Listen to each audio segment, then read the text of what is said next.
Good evening, ladies and gentlemen. Hello and welcome back for season number 18 of the RaceKraft V8 Veterans. A change in the title sponsor, a change in the cars. No, there's none of that just quite yet. It is, though, a change in the number of the season. Hello and welcome to you all once again. Scott Rankin, off alongside of Simon Mazzomo. And I tell you what, Mez, this, we've said it a couple times, brings just a smile to our faces every single time we show up for the start of another V8 Veterans.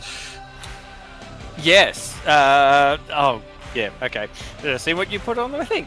Yes. It's good to be back. Obviously, you've already thrown me under the bus within 2 seconds. So, but keen to get back into it again. Bit of a split season, obviously over the Christmas holidays, but nonetheless, the vets are back and we're ready to have some fun. Yeah, and yet again, the season starts us off in Australia. Phillip Island, we've been here quite a number of times, and it's always a popular one with the drivers because of the fast-flowing nature of it. Tyre conservation, always an issue, but at least some of the drivers might know the setup from previous times. Have they changed it? Have they made any adjustments? Well, they'll have to find out. Already put their times in. Pre-qualifying's on the board, and this is where we are for tonight's race, Mez. Yep, Phillip Island, obviously a track that has been well used in the Supercars Championship in real life and very well used obviously in our competitions in iRacing. So fast flowing, it's obviously MotoGP has been here as well, hosted every year since 1997. Turn 1, doing corner, is one to keep an eye on, especially in the opening couple of laps. Very easy to run wide. Southern Loop, the exact same thing. It really coaxes you in there, tries to get you and put more throttle in than probably what you need. And then the big pressure point, Miller corner. That's where a good passing opportunity is. But obviously, you've got to be very careful you don't throw it in there too hard. Siberia all the way up to Lukey Heights. It's a bit sort of a bit of a train all the way up there. You come over Lukey into MG, another passing opportunity there, but it's very difficult. The car becomes so unweighted when you go over top of MG, because not only is it cambered as you come over the crest, it's off camber as well. So if you ever got your brake pressure just right, you will most of the time lock those fronts, which is obviously something you don't want to do in these things. And then the run through 11 and 12. 12 looks a very simple corner, very hard to get right. The entry is critical. If you don't get the entry to the corner right, you won't be able to get onto the throttle quick enough. So when you get down the end of the straight, you're going to be an absolute city duck to anyone that's behind you. Yeah, so it's all about lining everything up. It's all about patience. It's all about waiting. It's all about pivoting correctly and critically as well for Phillip Island. It's about looking after those tyres as well. It's been the end of season number 17. We saw Michael Taliancic step up and take the reins. Now, who is going to be the contenders in season number 18? That's the big question that is on everyone's lips. In the meantime, though, let's take a look at what the calendar looks like to kick off the season. Have a look at those race distances, though. That'll be the key one that we'll keep half an eye on. In terms of the dates, though, this week we're at Phillip Island. Next week we're at Mosport. The 250 kilometers here tonight and 200 kilometers next week. Then we'll take a little bit of a hiatus all the way back to Okayama, and that will be on the recently refurbed layout of Okayama as well, which will be very good to see on the calendar. From there, we move on to the Charlotte Roval, which will be a tough and technical track and very difficult to navigate. That will be 200 kilometers. It'll be 200 kilometers of people probably screaming for a little bit of a break from around that one. Watkins Glen will be the first and only 300-kilometer race on the season. Zandvoort back for a 200-kilometer. Sonoma, it's good to see Sonoma on the schedule yet again. Nürburgring, Mid-Ohio, and Mugello to finish out the season. I tell you what, finishing the season at Mugello, that's always a good track to finish off at the end of the season. Yeah, Mugello's a bit of a fan favourite. I wish F1 would actually go back there. It's such a good track. And if you haven't seen it yet, Scotty Gamble did a lap of Mugello too, and just watching that and just seeing how the car floats through that track. Front straight is going to have a lot of draft, but it's just be interesting to see how these cars and all these drivers actually handle they're wide, they're sweeping corners, there's going to be a lot of lateral load on the tyres. So yeah, just quietly, I'm looking really forward to when we go to Mugello. Now, what are the faces that you'll know and recognise? Remember, the top 20 from last season automatically pre-qualified their way back into split number 1. But who are the new names that we're going to be seeing on here? Stephen Banks makes his return alongside Chris Blanchard. Paul Burns will be stepping up, as well as a few different names up and down the field. Obviously, Michael Taliancic with his championship, and everyone inside of that top 20 automatically makes their return. But there are so many new names in amongst that list. I think Nick Wood is a very good one to sort of highlight out there. The return of Jeff Thomas as well, Matt Vanderkran, Peter Vanderkran, so both the Vanderkrans back into top split as well. Mez, is there anyone that jumps out to you? Not so much anyone that jumps out to me, but I think probably the big change up this season is Fishy has a few more in the pond as well. You'll see the likes of David McKnight's come across, Christian Smart has come across, and the big one is obviously Ken Latta jumping across to Fishy Motorsport. So that's probably the big shake-up is, we've obviously known them for being an SSR for a fair while, and coming across to Fishy, it'd be really interesting to see how that actually translates across. We got a lot of really quick drivers. You still got Blake Delaney, who we know is a front-running driver, so bolstering that lineup, it'd be interesting to see how Fishy goes this season. Yeah, and change up for all of those drivers as well. I think they were looking for a little bit of a change up. I know there's been a lot of changes behind the scenes over at Synergy Sim Racing, and indeed heading into the professional standings of that V8 Supercars team is going to shake up in the future as well, so keep your eyes on that one. But for now, it is the first time that we call it the RaceKraft Split 1. And I tell you what, Mez, 200 kilometers here tonight it's going to be an arduous task. Sorry, my apologies. It was 250. I thought it was 250. Yeah, I've got the memory of an absolute goldfish. Still a little bit better than your memory of what a checkered flag looks like, though, Mez. Yep, there it is. I was waiting for that one to pop up, but yes, and Phillip Island of all places too. We're like, no matter what class of car you come in, whether it's supercars, GTs, open wheelers, the track burns tires. You'll have really, really good tires for probably 2 or 3 laps, and then they'll just start falling away over time. And so tire conversation is going to be a big thing as well. And obviously 33 laps, 2 pit stops, so it'll be a bit of a mix of trying to make sure that you can maximize that fuel strategy, as well as make sure to look after those tires so you've got pace at the end.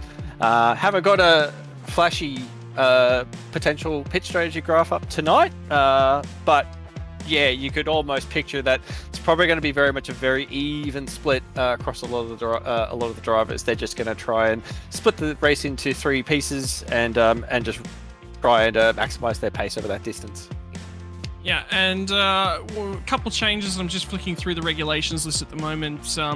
Obviously, the primary sponsor was a very, very big one. There's been a slight change in what the track definition is, so a little bit of tidying up in terms of those rules, but also what the track state is. So we're here in V8 Veterans, for those of you who don't know at home, iRacing has the option to run a variety of different sim settings. That's weather settings, that's starting settings, that's finishing settings, that's what cloud cover looks like. All these sort of little bits and pieces. You can really tinker around with those settings. None of those settings are actually locked in whatsoever. What vets have decided to do is go in, and what they've always done for a long time is lock the weather settings in, and that means you've got a nice consistent car to sort of deal with. Things aren't going to change between a practice server and a race server. It makes actually set up and practice a little bit easier. What they've now decided to do as well is they've locked the track state. What this is a rubber state that's being laid down on the track. It is now locked to 100% rubber, 100% grip level laid down into the track, so the track won't evolve any further. So I've locked away that last little element of it. It's been a real culture for V8 Vets to sort of have this fixed state session for a while. So every league has got their own character to it. Mez, what's your take on the V8 Vets session setups? No, it's good. It also helps too, being a fixed setup league, if you can lock down a lot of those settings. So when you're building setups and testing them, if you've got a setup that you know you're tuning it to, it makes it a lot easier, as opposed to building a setup in a certain condition and then you jump into the server and the weather conditions are just all over the shop. And which we know iRacing does like to do that, does like to throw a big curveball. So no, using more realistic weathers, good idea. Helps them tune the setups a little bit better, make them nicer for the drivers. And yeah, locking down the track conditions, I've sort of always been one that's a little bit 50-50 on. I've always liked the progression of the track. I like how you could start off with one track state, and then as the session evolves, it'll get change. But with the way a lot of these things goes, track states don't hang around that long. Track states will grubber up very, very quickly, especially if you've got like 47 supercars running around a track at the same time. Track tape will go up fairly quickly. So it's really splitting hairs. Whether or not you let the track develop naturally or you just set it to 100%, you're splitting hairs really. So set it to 100, give everyone the equal playing field, go from there. Yeah, so as you can see, that is what it looks like at the moment. And if you're an American NASCAR fan, you can find Dale Jr. out on that yacht out over in the ocean, enjoying a nice little hideaway. But it's a beautiful area of the country, and you can even go and see the penguins just down the other side. Been down and lucky enough to visit this in person. My wife was like, okay, that's it. You get to go for the racetrack. I'm going for the penguins. I've actually been to Phillip a few times. I've never gone to see the penguins, but what? Yeah, I know. Truth be told, well, the times I've been there, one, it was to go see the championship final when Garth Tander won the championship. Me being highly intoxicated and on the front straight. They used to do, quick side note, they used to do wallpapers for the championships that you could download. You get a wallpaper that would display on your computer at home.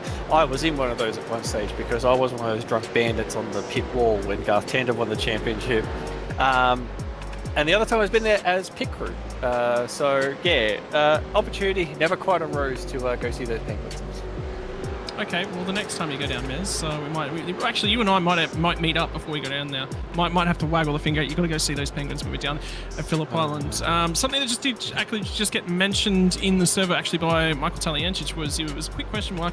Is Darren Lobb not in the server tonight? No, unfortunately, Darren Lobb is actually not available to race. He actually announced that he won't be able to partake. Something's come up, unfortunately, earlier this evening. In the meantime, though, I think we're only a couple minutes away from jumping into our race, which means it is time to sit down and discuss our qualifying order for the first time this season. And unfortunately, we're just running through some little technical gremlins in the background at the moment, but we're walking you through those. In the meantime, the first pole position of the season is going to go the way of Ken Lattis, the first blood in the water, and this is much the way it was last season out, although it was at Bathurst. And remember that stoush of the gods that we had to kick off season 17, Mez. Yeah. Phillip Island's got a lot to live up to, because that was just a crazy start to the season. Just looking at those lap times as well, Ken Latta on pole with a 27.857. Taliancic loading up alongside on the front row, 27.859.003. Two. Yeah, I've got at math. Yeah, 002 in it. Like, it is crazy close. Then you go back a little bit, Jeff Thomas, who's popped it in P3 with a 27.9, and then it's all sort of roughly half a tenth in between the gap behind. So Phillip Island's always notoriously been close for really close lap times, especially in qualifying. But to see .002, it was pretty much the battle last season. It was Ken Latta, Darren Lobb, Taliancic. We're obviously going to see Latta and Taliancic going at it again, but not too far behind in P4. Scott Gamble returning to the series, not far behind, only about a tenth off pole. So Scott Gamble definitely going to be, not sure if he's going to be running full schedule this season, but definitely staking his claim. Missed out last year, but he hasn't missed any pace at all. Oh, yeah, it just takes a little bit of a season off, steps sideways, sits back to enjoy racing, and then makes his V8 Veterans return. From there on back, we're going to have the first of the School of Fish, and that's what they should be known. Collective noun for a group of fish, the School of Fishy Drivers. Chris Miller and Dave Kirby on the third row of your grid. Jason Strange, new entrant to the top split of the V8 Veterans, before Matt van der Kraan manages to find his way back inside the top 10. Blake Delaney a little bit further back yet again in P9, off alongside of Christian Smart. Delaney in 10th. In behind him is Christian Smart in P11. Bruce Tannock will actually be off alongside of Christian Smart, so we'll keep half an eye on that road. Deeper into the field, we'll go to Rick Sebra and Craig Friend, 13th and 14th. Dan Hall and John Latham are going to round out your 15th and 16th, before Chad Lewis in 17th. Brent Nietzsche will be off alongside of him. Travis Hunt will take a look at 19th on the grid, scratch his head a little bit and move on, albeit he's only about 600ths of a second off of pole position, so not all that far back, but it is only good enough for 19th. Troy Stonestreet, who showed his wares in season 17, has returned to top split and back inside the top 20, Mez. Yep, and we'll head just outside the top 20. 21st will be Damien Cross, alongside will be Michael Quain. Stuart Hall will be lining up in 23rd spot. Alongside will be Scotty McCune in 24th spot. Chris Blanchard, 25th. Robert Griffiths will be starting out at 26th. 27th will be Steve Banks, with Ricky Hyde popping in 28th spot. David Nash in 29th, and rounding out the top 30 will be Stephen Kennedy. Rick Vigor in 31st place, with Mario. I was looking at this name and I was trying to figure out how to say it. I'm going to have a dip and just say it's Real. Mario Real in 32nd, Darren Crosby in 33rd. 31st will be Brenton O'Brien. Peter van der Kraan will be in P35. P36, the debut of Nick Wood. 37th will be Dean Favell. Paul Burns in 38th. 39, Robert Crisdale, with Jason Fewens rounding out the top 40. And we'll quickly flick back. Scotty Van Loon in 41st as the last car to set a lap time. We've got Greg Sharp. I'm not sure if these drivers are actually taken to the grid. Greg Sharp, David Cairns, Mark Doyle, and Wayne Shepherd as well, but I believe one of them, they have race control. So don't, Yep. Scratch them from your list. Don't worry about them. The only car that's back there is actually Damien Cairns, so Mark Dyer, Wayne Shepherd. For those of you watching along at home, the way that you enter the server, there's 3 servers that go up, and you got to join the run that's right for you. And obviously, those are a couple guys who've just joined in on the wrong server. Right, it is season number 18 of the V8 Veterans. The pre-qualifying has been run, the pre-qualifying has been done, and it is time to kick us off for season number 18. Damien Cairns on the rear of the grid, that will be a guy to keep half an eye on. Scotty Van Loon deep in the pack as well. I've seen him of late continues to improve, even though he hasn't shown it necessarily from the V8 Vets. I've seen good things from him away from the Vets, so hoping for a good start from him. Chris Dale deep in the pack as well. But Travis Hunt, let's hope I haven't put the mockers on him for yet another season, because that's going to be a disaster in his side of things. But in the meantime, that's what they look like from the front end of the field, and we are only moments away from getting the first green light, and indeed the second to last green light from 2023. Next week will be the final one for the V8 veterans before we jet set off into the new year.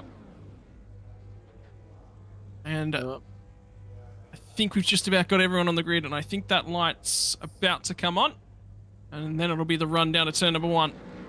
And indeed, the revs are starting to build. It's time to kickstart season number 18 of the RaceKraft V8 Veterans. The lights are green, and we are set for the run down to turn number 1. Off the front row of the grid, Taliancic's got a better drive away than Ken Ladder. Ladder got a better initial launch, and it's also Jeff Thomas who got a great getaway as well. Gamble did not get away well, and it's going to be Miller who tries to get down the inside and stick a spot away from him. In behind, Stranger's had a good launch off down there, and Kirby is going to be fighting him off. And then keep your eyes in the background. Another driver I always like to see doing well is Michael Stewart. Has managed to creep past, gets down the inside of Vanderkraan, and he might pick up another spot as they run off a turn 2. And it's Matt Vanderkraan is way off and in the grass. He's in trouble, and he is sailing to the rear end of the field, and he's going to try and recover his night, but it'll be from the tail end, Mez.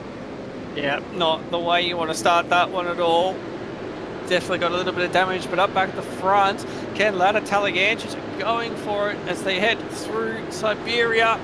Ladder's going to pop out in front at the moment, but the battle for the lead has started. You can see the field flowing through now as they start to begin the run up towards the shed.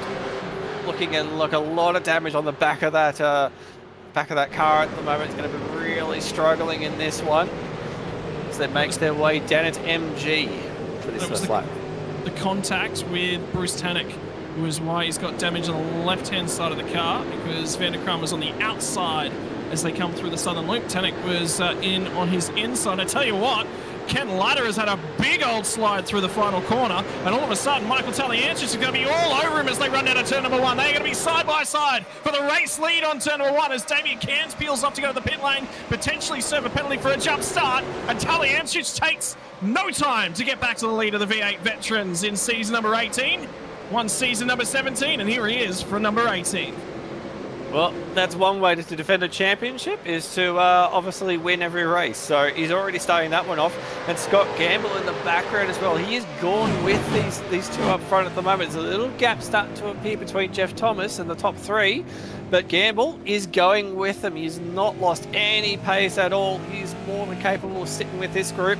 You can see the little battles in the background. Chris Miller all over the back of Jeff Thomas as well as they run side by side. Jeff's going to hold on. No, he won't. Chris Miller up around the outside as well. He's going to try and keep the nose there. I don't think he'll hold it just quite. No, he is. This is going on for a bit. They're going to head up towards the hay shed. Heading up over MG. Again, Chris Miller's just trying to keep that nose in there. Jeff is trying to ward him off. Chris down the inside hard. Kirby's going to have a look as well. He's going to get... Oh, and he's got the job done. Almost. Jeff's going to keep the nose there, but I think coming off the corner, Kirby might pick the spot as well. Jeff Thomas is going to drop a few spots in the space of half a lap. So the drivers have gained on lap number 1. Bruce Tannock up 4, Dan Hall up 5, and that seems to be the best of them. Blake Delaney's dropped 6 spots, and he's got contact in the front end of his car. He's going backwards, and there's more conversations into race control as well at this point in time. I think, yeah, Damien Cairns, I'm pretty sure I saw Damien Cairns feed off for a drive-through penalty on the first lap, unfortunately, so he sidestepped that one. But this is a strong statement from Chris Miller. He's played second fiddle to Dave Kirby over the last couple of seasons, and this is his statement. Sets his sights forwards and says, hey, I want to be that lead fishy car. He's clearly put some work in the off-season, Nez. Yeah, absolutely, and we've seen that. Oh! I believe that's Tannock? Yeah, it's Tannock. Tannock's around it. Oh, that looks like Michael Stewart to stop as well. That's... Oh, no, it looks like Fuen's actually caught up in that one as well. So there's 3 cars involved in that one. Race Control obviously going to have a look at that one, but that is so unfortunate for those 3 drivers to get caught up that way in Miller Quarter. They'll get going again, but that is a lot of time lost for those drivers. Yeah, unfortunate, big unfortunate, and trying to cover down the inside. And you know what? Unfortunately for Stewart, he is the innocent bystander in that one. He's had a car parked perfectly across his nose and nowhere to go. And he's just had to sit there and wait, unfortunately. The field's scattered. It looks like there was some minor additional altercations, but not as huge. It was Jason Strange, no, it was Fewens. So Fewens has had a slight change to that car. And delivery as a result of that one. And that is just unfortunate for those two guys who are up towards the front end of the field. Yeah, exactly. Yeah, especially Tanak. It was right up there as well. But I guess the only good thing about that is it only had a few cars involved in that one. Everyone sort of managed to keep going, but still, you can see Stewart getting the move done. So it doesn't look like Stewart's going to have too much damage on the car, so he might still have a fair bit of pace, but being that far back, he's really going to struggle. You're going to really hope for a safety car to try and compress that field up a bit more as well. But back up front, looking at Jason Strange, who's right up behind this group, Jeff Thomas, David Kirby, Chris Miller. And yeah, what I was going to sort of say about Chris Miller is we saw that last season as well. He just kept moving his way forward, and just kept getting better and better, and that's that sort of confidence starting to come through. You start having a few more races up front, you start feeling a bit more confident in your abilities, and it's starting to really show, because Kirby was definitely the standout in the Fishy car. You obviously got Ken Latta as well, who stepped into a Fishy car as well, so that's someone that they can chase after as well. But Chris Miller being able to step up and go toe-to-toe with David, it's showing really good step for the team that everyone's starting to develop. Yeah, and always very important. They talk a lot about it over at the Fishy Mob as well, as they're actually going to go toe-to-toe on the run down at turn number 1, and Jeff Thomas was looking for a way to slide through as well. We nearly ended up 3 wide. Kirby gets through on Chris Miller, and now it becomes a squabble over who is going to be best of the rest, because Jason Strange has bought his way into the back end of this argument in at the Chubby Buns entry, and I tell you what, that blue car just pops. You have a look at Miller, and you go, all of a sudden, hey, Funky Miller's hairdo might be the thing that pops out. No, it's going to be Jason Strange that is going to be keeping everyone's eyes looking in those mirrors. And for right now, he's just trying to pick his way through, and the opportunities are going to present themselves as we get deeper and deeper into this race. So what was the starting... Do we know the starting fuel load here tonight, Mez? 80 litres, I'm pretty sure they're starting off with. Yeah. So, yeah, they'll go a fair way into this race on the first stint. I think the fuel burn... Oh, we saw it on the graphic too. It's about 3.4, I believe it is. So, yeah, so they'll get a fair way into this race, but it's just going to be more of a question of whether or not they can hang on to the tyres long enough to burn that fuel out of the tank. For the meantime, they're starting to settle down. That front 3 have skipped well and truly clear. And right now, it is Talianchich who continues to lead the way. But for the meantime, I'm wondering whether or not Ken Latta and Scott Campbell in particular, will play the fuel strategy game. And sometimes the biggest thing when you step out of the sim, Mez, is it's not the 90%ers. You're confident in those, you're confident with where your braking markers are. It's those 1-2%ers. It's those drilled, those disciplined style things. That'll be where Scott Campbell will be struggling after a few months out. Yeah. And it won't take you really long to pick all those back up, though, and you're sort of seeing at the moment, like you look at Scott, it doesn't seem like he's skipped a beat, and when you've been doing it for a fair while, a lot of it just really gets embedded into muscle memory. So when you first step into the car, all those little things you're talking about, they're just going to be so completely foreign. But as soon as you start doing laps and getting back into a rhythm, the brain will start clicking itself back into gear. Like even, it's at my time, like I spend a bit of time... Wait. Is that true? The line that I just saw on the bottom of the ticker? Racing on Phillip Island began on a 100-mile street course. Is there 100 miles of road on Phillip Island? I think... Apparently. There we go. Yeah. Yeah. Because I think... I'm waiting for confirmation as well from our producers here, but I'm pretty sure you should just go around the island, because obviously it's an island. I'm pretty sure it was just basically the entire loop of the island, pretty much. That was the original circuit. I'm waiting to see if that's true. Yeah, so, it's Isle of Man style, effectively. There you go. So I learned something about Phillip Island here tonight. And, yep. It was basically a big square. Well, I've got things I need to walk away from tonight and research now and look at. There you go. Things that I didn't know about Phillip Island.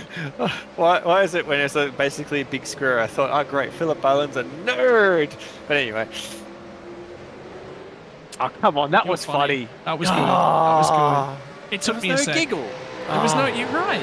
You show up here on Thursday nights for the giggle. Is that what you're here for? Well, it's either I show up for the giggle or getting thrown on the bus.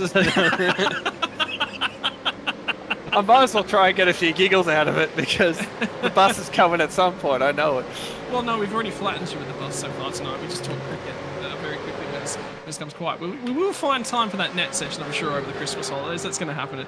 As I'm sure a few of the families up and down the V8 Veterans simulated pit lane will, I'm sure they all come together for a beer at some point in time. Here we go. Here's the information coming from Jay Kennedy. From SimSpeed. Motorsport has been synonymous with Phillip Island since 1928, when British driver ACR White raced his Austin 7 to victory in the first Australian Grand Prix.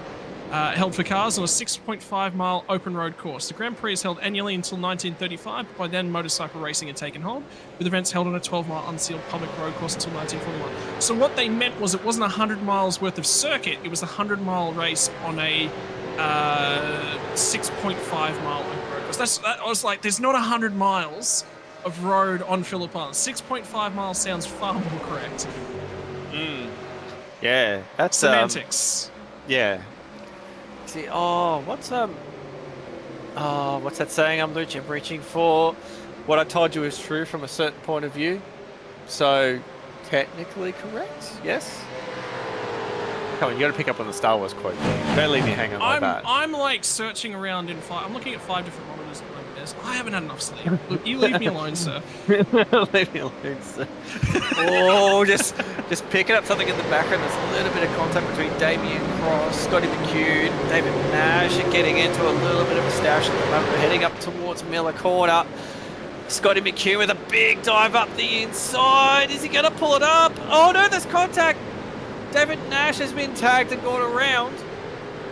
I think that was Michael Quain that got into the back of him.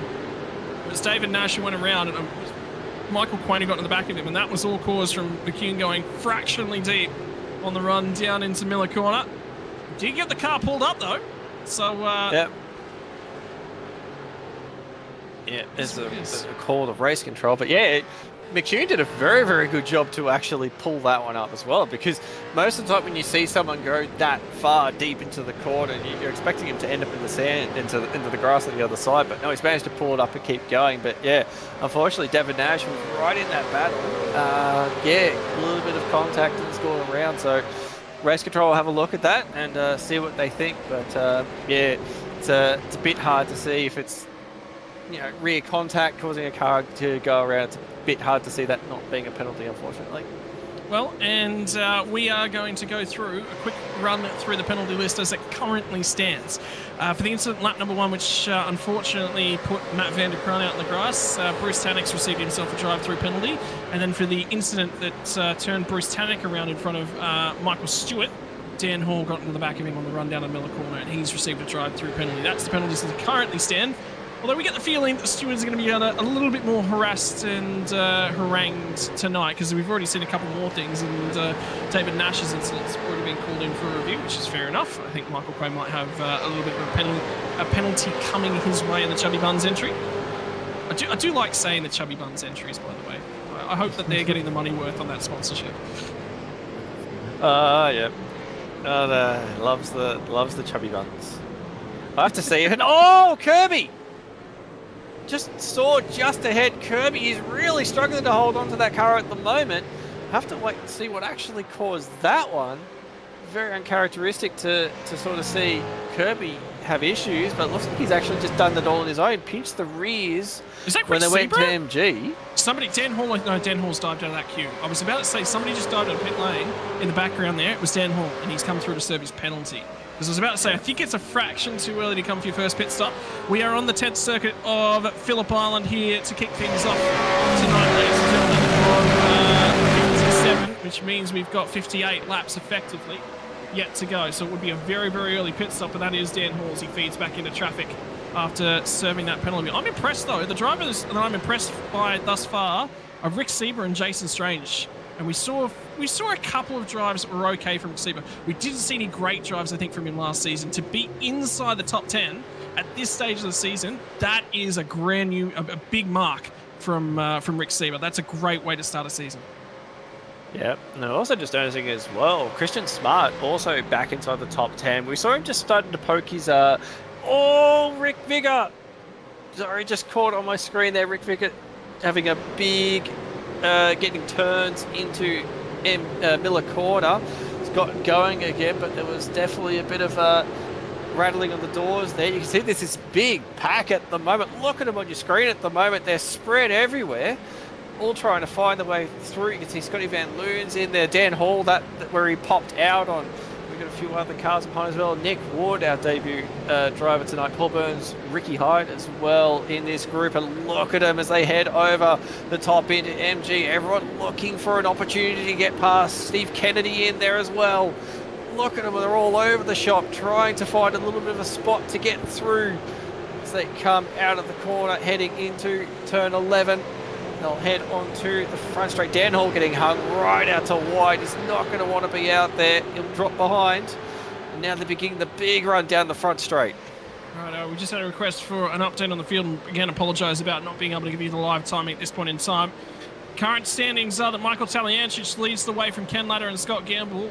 It looks like those three might be playing a little bit of a fuel game at this point in time. And P4, Chris Miller, sits a little bit out on his own in a little bit of an island because Dave Kirby made a mistake a couple of laps ago. Dave Kirby's still managing to hang on to that 5th place. Jeff Thomas is now in back behind him, who's managed to get back by Rick Sieber and, get back by Jason Strange. Rick Sieber also managing to get through and into 7th place at this point in time. Jason Strange, the rookie in terms of top split, has moved into P number 8. Christian Smart in 9th position. Rounding out your top 10 at this point in time is John Latham, although it's a heavy battle at the back end of the top 10 from effectively Rick Sieber in 7th, Jason Strange, Christian Smart, and John Latham in 10th. So it's 7 to 10th is a big old battle pack that is on screen at the moment. Yeah, there's definitely a feeling. There's a lot of just like little packs that are sort of developing everywhere at the moment, which is good. You like to see a few good battle packs through the field, but this one we're sort of seeing. It's sort of from the start, obviously, and we're actually seeing, Jeff Thomas and Dave Kirby starting to check out a little bit. There's John Latham, I believe, on screen as well, in a nice purple RaceKraft entry. I actually really like that. I hadn't actually seen that page up until now, but I like the purple one, and he's all over the back of Christian Smart at the moment as they head out of turn 2. Stoner Quarter heading to... Here we go. Oh, trying to go for the outside, which is a bit different. Bit brave to try and make it work around the outside and try and go for the switchback, maybe not. Meantime, actually just up ahead of them, Jeff Thomas has managed to get his way by on Dave Kirby. So Jeff Thomas now moves into 5th spot, and it'll be his responsibility to check out and try and catch up to Chris Miller. Kirby not looking after the tyres all that great at the moment. It's now a 3-second gap up the road from Jeff Thomas to Chris Miller, although that could be squabbling. It's 6.5 seconds from Miller up to the front pack of 3 as they currently stand. Yeah, that is a big gap that they've managed to check out the top 3, and bit of a pace difference to the rest of the field, but at the same time these guys have been battling. The top 3 just really have sort of stayed line astern. They haven't really tried to squabble with each other, and I guess that's probably allowed them to check out a little bit to get into their own rhythm. But yeah, this little battle that we're getting. You can see Kirby's got the run down the front straight. He's going to have a look to the inside as they head down into turn 1. Can't quite get there. He's going to drop back in behind. Try and size him up into turn 2. Try and get the run off turn 2, because obviously into Miller Corner, that's where there's a perfect passing opportunity.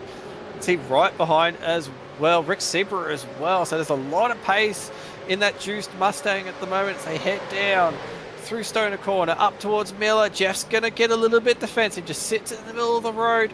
Kirby will follow because he's going to have a lot of pressure from the back as well. This is the difficult spot in this pack now. You're trying to attack the guy in front, but very, very easily around this track to open yourself up for an opportunity to get past as well. So you've got to be thinking ahead, but you've also got to keep a close eye on the guy behind you as well. Well, I'm thinking in seasons gone by with the setup in the final drive ratio, And what they've done with 6th gear in these cars, there's been a lot of stalling out of runs towards the back end of the straights because they're just chipping. They're on the chip. They've got no more drive. They've got no more speed that they can necessarily gain. If you have a look, the 6th gear nearly looks like it's a little bit on the aggressive side of giving you that extra draft, because if you're the leading car in this train, you're sitting duck at the end of the main straight. Like, there's a couple times now I've seen cars just come roaring past, and it's not even them. It's the 3rd and 4th cars in the pack that get that double draft, and they're not sort of running out of revs to sort of take over, whereas the car leading the pack has got nothing that he can really do. And have a look, this will perfectly explain that point as Dave Kirby again shoves the nose out. This time he's a little bit further up alongside. He's got the nose ahead. Thomas is not willing to give up. They will bang doors. They will bang wheels in between turn 1 of the southern loop, and they will come out the other side. They all start to settle it on back down, and have a look at Sebro, who's thinking about maybe having a go, looking for the drive off, but Jeff Thomas's drive off the loop is supreme. Yeah, he'll hold on to that one, and just an exclamation point about having that battling, that little battling that we're doing. You can see just in the distance ahead of him, Chris Miller's just checked off into the distance. Look at the gap that he's got at the moment. So this battling, it's really starting to have an effect, especially around this track at the moment. If you get in a battle, you're going to start to drop the guys in front of you as well. So that's what we're seeing play out. But Rick dropping off a little bit there. He was all over the back of Jeff Thomas, but hasn't quite been able to do much with it. You can see Jason Strange, again, just in the background, right behind as well. Christian Smart, so there's an opportunity there. You have a bit of a look just coming over MG, but can't quite do much. This little pack here starting to compress again, and you also got the cars behind as well. Looking at Chad Lewis, Blake Delaney, Craig Friend, they're starting to chip away as well. They're going to feed themselves into this group as well. So this battle pack is only going to get bigger as this race goes on. I just heard a post-race points penalty go out to the 031. There was another one that was assigned. I didn't quite catch the car number on that second one, but the 031, for your information, ladies and gents at home, is one of our new entries to the Split 1 server, which is Ricky Hyde. Unfortunately for Ricky. Now he's dropped off my timing chart. No, it was Ricky Hyde. It was, yeah, okay, so it was right the first time. Ricky Hyde, unfortunately, will pick himself up a post-race points penalty. So we'll go through the traps for you guys at the moment. At this point in time, 15 laps. We're on our 15th circuit of Phillip Island. It is still Michael Taliancic leading the way with pit stops to come. Ken Latta in second, and Scott Gamble have managed to go with them. There's a couple drivers who have already made their pit stop. Lapped cars that are currently sitting in behind our leaders. From there, we drop back a little bit to Chris Miller, running out in his own clear air. Dave Kirby's in behind him, and Dave Kirby's managed to drop the chasing pack at this point in time, because something has now happened to Jeff Thomas, as we weren't looking through that one. From there, we're going to drop back to, or I believe it's Rick Sebro, who's currently in P number 6. Jason Strange in 7th. Christian Smart in 8th. John Latham in 9th. And I believe that's where we'll then find Jeff Thomas in 10th. Chad Lewis in 11th. Blake Delaney, 12th. Craig Friend is the next little battle pack that is actually out on the circuit at this point in time. Brett Nietzsche is in behind them in 14th. Travis Hunt, after starting in 19th, is up to 15th. Chris Blanchard's had a really, really good start, and that's the best I've seen him drive thus far, from 25th on the grid to 16th currently. Scott McCune is into 17th at this point in time. Michael Quain in behind him, and Steve Banks is 20th. And McCune has just been passed by Troy Stonestreet. We're currently just hearing, which will put Troy Stonestreet to 17th. Scott McCune will be 18th.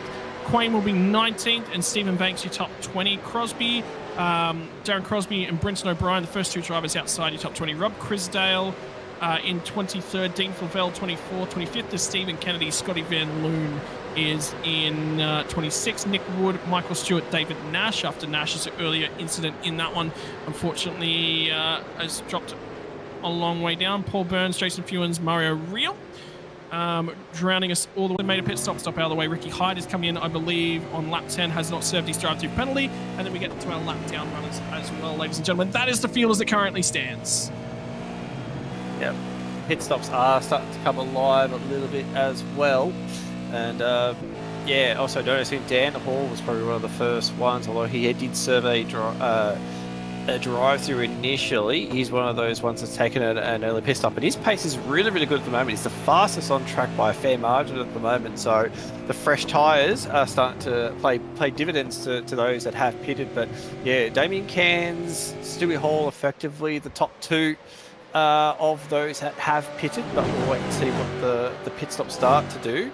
And yeah, you can actually see at the moment the top three start to get through lap traffic at the moment. And again, they're all just sitting line astern. They're not fighting. They're not battling with each other at the moment. And this is working out really, really well for them. They're about 9 seconds up from Chris Miller. Dave Kirby's a further 10 seconds back. So this is where you start to see that experience of drivers. They're quick, but they can think about this sort of stuff and think in their head. We don't want to battle. We don't want to start jumping all over top of each other, because that's going to drag the field with us. Let's get deep into this race as much as we can, get a bigger gap over the cars behind. Then we can sort this out at the end. So top three, very, very heads up driving at the moment. There's another post-race points penalty that's just been issued as well, and I think that might have been, I heard a 0-7, and I think it might have been 7, which would be Stephen Banks, and I don't see any other 0-7s in the service, so it would have to be Stephen Banks. And that was for not holding brakes, which I'm glad again that they are starting to chomp down on, and it's one of those things that I like to see. Even though it may not have been called in, even though it may not have been looked at, the stewards very, very quickly, and this is what happens in real life, isn't it? You know, the difference between sim racing and real life is in real life, you don't go to the stewards and say, hey, I'd like you to review this incident. The stewards just are always watching. And it's something that's really important as well, because it's for the longest time, I think it's been a skill that, or something that just needs to be taught to drivers. If you do spin, if you do have an accident, just jam the brakes on and hold them. Like this idea that drivers just seem to, when they spin, they just don't touch the brake pedal at all. And then we've obviously seen plenty of times in this series and in other series as well that you don't hold the brake, you can sometimes make incidents bigger than what they ever need to be. So it's good that they're cracking down on it, because we need to remind drivers. It's also a reminder for us as well that, you know, if you are in an accident, if something does happen and you know you're not going to save it, you know you're gone no matter what, jam the brakes on it and just stop where you are. Just stop where you are. It's so much easier to avoid an accident if you know your car that's spun in front of you is going to stay put. As soon as they start moving, that's when accidents get worse. So put your foot on the brake, stop the car, wait until you've assessed where everyone is, and then keep going from there. You just got to... The adrenaline gets to you and you just want to get going again. Just don't do it. Just have a think about it before you go. Yeah, I just heard something for Chad Lewis, was just on the radio about an incident. He started this current lap in P11. He's currently sitting down in 14th at the moment. And he's actually come off at the hay shed, of all places. He was on the outside of Blake Delaney, and Delaney's come across and just sort of made wheel-to-wheel contact, which put him through the grass. Jason Strange is going to come into the pit lane as well, so I'm wondering whether or not Delaney might have a penalty to have a look at already, albeit Chad Lewis is already into the lane and starting to see his pit, so we're starting to see a few cars take their service in that lead group now, and there was already, I will back you up on what you said in there as well about holding brakes. There was one incident we've already had in this race where everyone held their brakes, and out of the 30 or so cars that were in behind them, only one further car got into that incident, and that was because all drivers involved held their brakes. That was the one with Tannick, Stewart, and Jason Fewens was unfortunately the unlucky car that went in unsighted. But because everyone held their brakes, that means that Fewens was the only car to also go piling on in there and lose a whole host of spots. So that is the risk and that is the reward sometimes. And I think that says a lot about Michael Stewart as well as the driver. He's always one of those guys who's like, yeah, I'll take the sacrifice. I've got to take the sacrifice. I'm already down. I'm already out. Look after everyone else that's around me. And that sums up Michael Stewart, I think, very nicely. Yeah, absolutely. And yeah, back on the front straight, this lead pack coming past those that are taking their pit stops at the moment. And yeah, bit of a... that's probably the one thing about this track you just saw clear as day is coming out of pit lane, you're coming out of pit lane and you're on the racing line all the way down to sort of turn one. So it's a bit tricky for those that are coming through that are on there. They're still going flat out, is trying to position that car. But yeah, everyone plays the game. You usually get through there pretty clean. But yeah, it's ebbing and flowing between these three at the moment. Taliancic starts to pull a little bit of a gap, and then Gamble and Ladder will start pulling them back in again. So there's starting to become a little bit of an ebb and flow on what's going to happen with these three. But the one thing that's definitely has not changed is they're still pulling a gap to the cars behind. It's out to 11 seconds now to Chris Miller. David Kirby's actually managed to close the gap up a little bit to Chris Miller. He's actually starting to drag a few of the cars behind him with him as well. So, yeah, at the moment, the top three are just the absolute class of the field tonight. Yep, skipping clear, showing clean pair of heels at this point in time as well. Now, who is going to be the first to dip, duck, dive and dodge? And we did see Jason Strange, sorry, my apologies. Jason Strange was the first of those drivers to dip into the pit lane. He's currently the lead of the drivers who have already served their pit stop. Blake Delaney is the second place driver that served his stop, although it was 7 seconds less worth of fuel that was added to Jason Strange's car. Now, remember back to last season, Mez, what we saw wasn't that the guys that didn't underfuel, the guys that sort of went in the middle of the fuel that they added at the first stop. They sort of went, okay, we're going to split this race into 3 even segments and added the fuel to compensate and make it 3 even segments. Those are the guys that come out on top. And I can tell you, Delaney's added probably the most fuel of anyone thus far. And do you remember Sandown last season? That strategy did not work for him at Sandown. The only person that strategy actually seems to work out for is Darren Lott, because he's done it a couple of times to us. He'll take a big load of fuel in that first stop, and we'll sit there thinking, no, it's not going to work, and then somehow he manages to pull an even bigger gap. So unless Blake's had a bit of a chat to Darren and sussed out how he does it, but yeah, taking the pain early can sometimes pay out, but it always just depends on how the pace flows through the race as well. If it's all good to take all that punishment early, but if you can't really translate that pace into that middle stint, if you don't have a middle stint that's really as quick as what it should be, you can obviously lose out in the end. Rick Sebra just ran off the track, and that was the car that we saw in the background of the shot in behind Dave Kirby. So that's Dave Kirby we're looking at on screen there at the moment. It was Rick Sebra we saw off at Miller Corner, hairpin at turn number 4, turn number 5, depends what map you're looking at. And unfortunately for Rick, he's dropped 2 spots. Started the lap in 6th place. He's now down to 8 currently. John Latham and Jeff Thomas both went on through. And for John Latham, started 16th, is now all the way up into 7th position. And that is going to become 6th position as Jeff Thomas comes to the lane as well. And multiple drivers now starting to pit. So I think we're hitting the back end of our fuel range. Ken Latta is going in the extra lap. Michael Taliancic, Scott Gamble in. Dave Kirby is in as well. So it looks, and we've got a host of them in. Sebra's in, Smart's in, Blanchard's in. We got the bulk of the field. It is lap number 20, starting lap 21. Here so my apologies. We'll cut that one. It was lap 21, starting lap number 22 here this evening. Seems to be the maximum fuel range that these guys have gone for. They're in, and we'll see where the fuel strategy punches them back out again. This is not working out too well for Ken at the moment, because he's come under pressure from Jason Fewens, and this is where the tyre deficit is starting to play the difference. Jason obviously pitted a while ago. He's going to have fresher tyres, so as the tyres are dying off for Ken, Jason's starting to have a bit more pace over the top, so this is not what you want. This is going to be probably Ken's in-lap. I'd be pitting straight away. You don't want to be caught up battling with someone on your in-lap. You want to make your in-lap as quick as possible, and there he is, dives for the pit lane. So hopefully it hasn't affected Ken's in-lap too much, but it's just something you don't... Oh, big lock brakes into pit lane, maximising the pit entry. You can see a whole host of cars starting to make their way out of pit lane at the moment, but yeah, you really don't want to find yourself in a little bit of a battle into pit lane.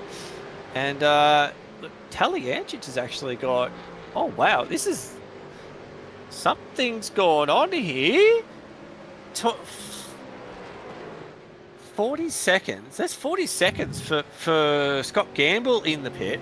27 seconds for Taliancic. So Gamble's filled the tank. Gamble's the longest stopper out of everyone we've seen thus far. So I would say Scott Gamble. Where Michael Taliancic has come out is about average in terms of fuel. We'll have a look here as it's going to be Ken Latta feeds in just in behind him. So that says that those drivers took about an averagely even pit stop. And indeed, by my timing, they've taken nearly identical in terms of the pit stops. They're very, very close. They'd be within a second of each other in terms of the stop time. Scott Gamble, in the meantime, 13 seconds longer in the pit lane. So he has filled that thing to the brim. Jeff Thomas underfilled compared to Taliancic and Latta by 2 seconds. He's playing a little bit of the lighter fuel right now. Get all your benefit out of the way. And Dave Kirby's added probably an extra 4 seconds worth of fuel. So there is, again, that fuel cloud, and it's the fishy drivers who are adding more fuel than most, and that was the trend that we saw last season as well. Yep. Interesting to see how this plays out. This could be an interesting strategy from Scott Gamble. Obviously, much shorter stop he'll need to take for his second stop, but he's now found himself right back down there with Jeff Thomas and Jason Strange as well. Dave Kirby not far behind, and he's probably going to have a lot more fuel on board than what those other drivers are going to have. So this potentially could be a situation where Scott Gamble may have dropped himself into a battle that he probably didn't need to be in. But so far, this is working out really, really well for Talyancic. Pitted in a really good spot and has come out with some clean air. Ken Ladder not far behind. But yeah, the question mark's going to be on Scott Gamble at the moment. How different is this strategy going to feed out when we get to the final pit stops? Yeah, and for the driver, he wasn't around. Remember, he didn't participate in the first season of the 2 compulsory pit stops. It is Nick Wood, though, who comes out and lays down a barnstormer, although we're not going to... We'll very quickly... No, sorry, my apologies. It's going to be Michael Talyancic who sets a 128.317 last time by. I believe was the fastest lap of the race. And that was because that was his first flying lap on that set of tyres. Ken Ladder's just in behind him. And that gap has opened up to about 1.8 seconds. You've got half an eye on Scott Gamble at the moment. You remember he added 13 extra seconds worth of fuel. He's about 12 seconds in behind Ken Ladder, but he is going to be slow for this period of the race. And he's going to run very, very long in that middle period. Yeah, absolutely. Be a bit of weight in the boot. But the pace doesn't seem too bad at the moment. Jeff is doesn't seem to be closing up really at all. He's actually starting to punch that gap out a little bit as well. So, yeah, Scott really showing that that experience at the moment. This'll I don't think we saw anyone really play this strategy last season. Go for a big fuel stop in the first one. We did see obviously people run a little bit longer, maybe put 10 seconds extra fuel into the car, that sort of thing. But never, I don't think we've seen someone play this strategy yet. So this will be interesting, and this could really throw the cat amongst the pigeons, as they sort of say. If this strategy does work, then everything that we learned from last season about what works, what doesn't, I think Scott Gamble is about to prove us all wrong. I'm just having a quick look. I'm really interested at the moment in the fuel numbers for a number of cars at the moment, because we've got Jeff Thomas. Remember that Jeff Thomas and Jason Strange, I think Jason Strange was probably the quicker car in that battle pack we saw in and around Dave Kirby in that previous one. What's happened to Chris Miller? I actually just had a quick look at my timing sheets, and all of a sudden Chris Miller's disappeared. Well, no, he actually resurfaces in 10th spot. His pit stop time, by my calculations, now, out of everyone's numbers here, I would say I've got the least accurate numbers. I've got him down for 6 seconds shorter than Scott Gamble, so I'm looking at a 33-second stop-ish for him, which is extremely long compared to the guys around him. Yeah, I'm seeing that as well. I've got the exact same thing, 33.8 second stop. So, yeah, I'm matching up with you on that one as well. So, yeah, again, running the longer stop. And as you said, Fishy are tending to run that longer, put more fuel into that first stop. It was a trait that they've sort of stuck with, and it does seem to work for them. They always seem to pop out the other side in a really, really good spot. So if it's working, stick with it. But yeah, it doesn't mean he's fallen to this little back behind. He's behind Rick Sieber at the moment. He's got a bit of a gap to the cars that are going to be in front of him as well. You can see Blake Delaney right behind as well, his Fishy teammate. So that'll be good for them. They can actually start to work together. Obviously try and get past Rick that's in front of him at the moment. But I'll just have a real quick look at that one. That was a 26-second stop for... Oh, sorry, Brendan Nitschke. Sorry, I'm looking at the wrong car. But again, 26-second stop for that one. So Brendan's probably going to have a bit less fuel in that car as well. So they'll play to his advantage. Yep, so let's talk about our pit stop timings now, because for Jeff Thomas at this point in time, we've got some accurate numbers coming your way. For Jeff Thomas, pit at the end of lap 20, start of lap 21, he exited the pit lane. It was a 24-second pit stop. You know who else did a 24-second pit stop? Was the 14 of Jason Strange. But Jason Strange, a little bit longer end-to-end in terms of that lane time. So he's lost about a second to Jeff Thomas, although they had a similar pit stop length. And for Jason Strange, he did actually pit at the end of lap number 17, was one of the earliest drivers for the pit lane.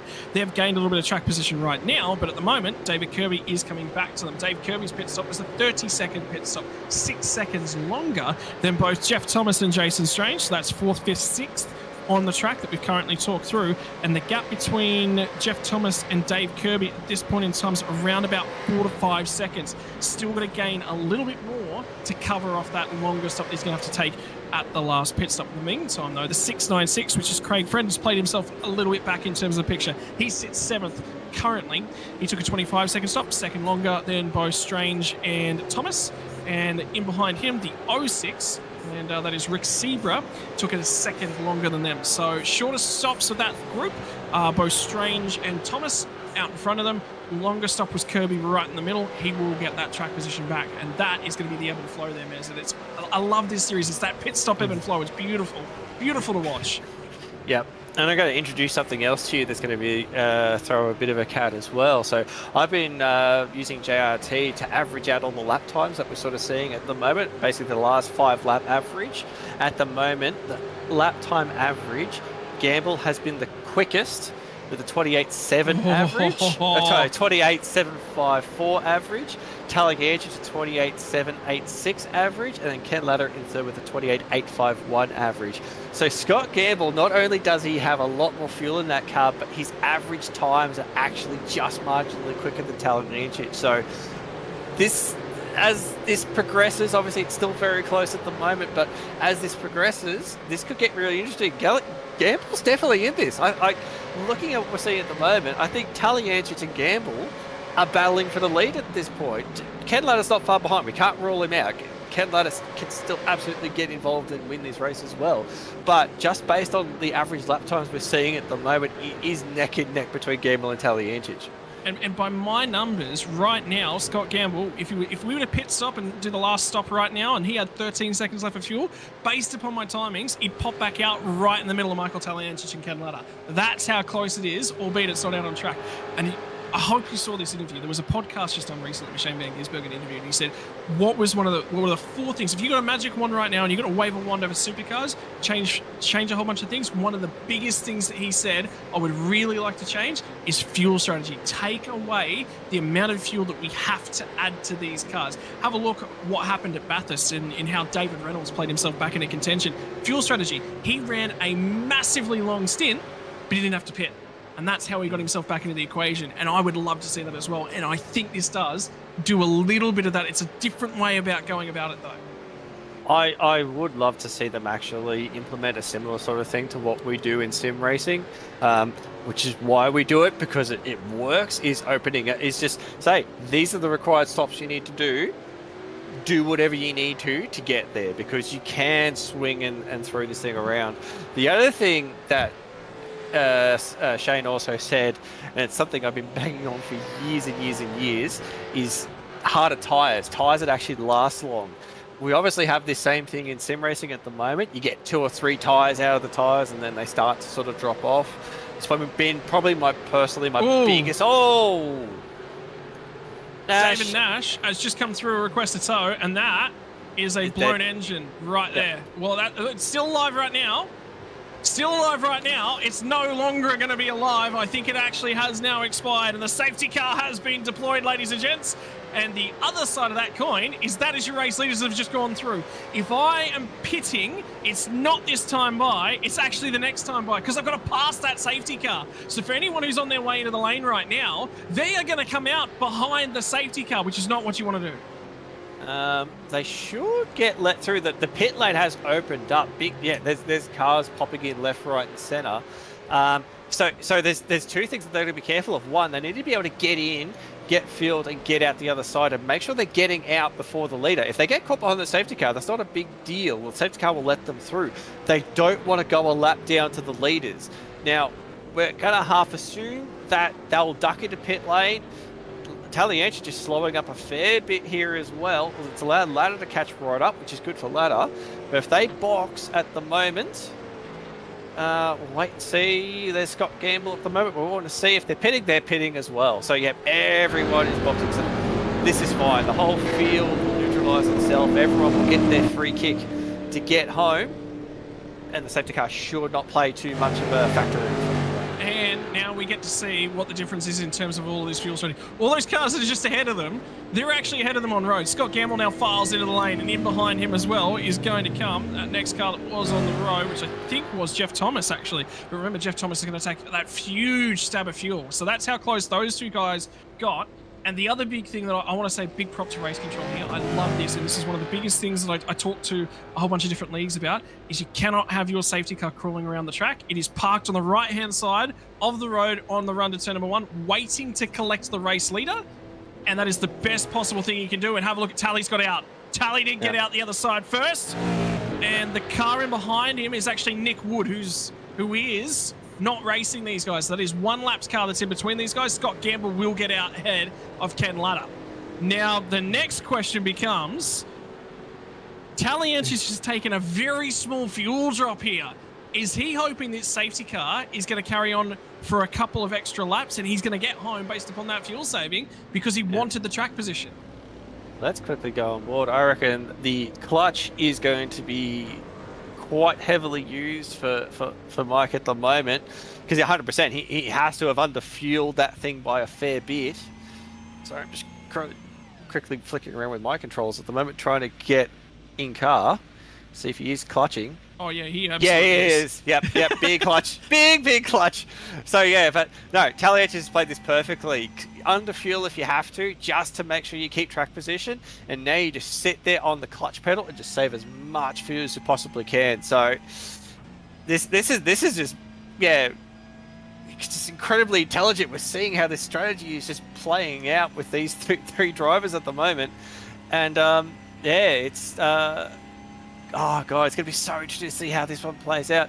Jeff Thomas popped up into P4. David Kirby also popping up into P4 as P5. Blake Delaney's done well, popping up into P6. Chris Miller, P7, and P8 for Jason Strange. So that top 8 positions has this safety car has played in and jumbled them around as well. So lap 30, we should probably be on lap 31. 32, we go back to green. So this race to the end is going to be about 25 laps to the end. So this race is really going to be interesting to get the final 25 laps in. Wow, I tell you what, we're having a look at the pit lane transit times at this point in time. Scott Gamble, 10 seconds in the box. He had a second after those tyres were on before the car dropped down off those jacks and he was out and away. Remember what we said before, though? Did manage to split the gap and popped out in the middle of them. In the meantime, the other driver who's the big winner in terms of strategy right now is Jeff Thomas, and I think this is really critical for him, because have a look at that next pack of 4, 5, 8, 10, all of the field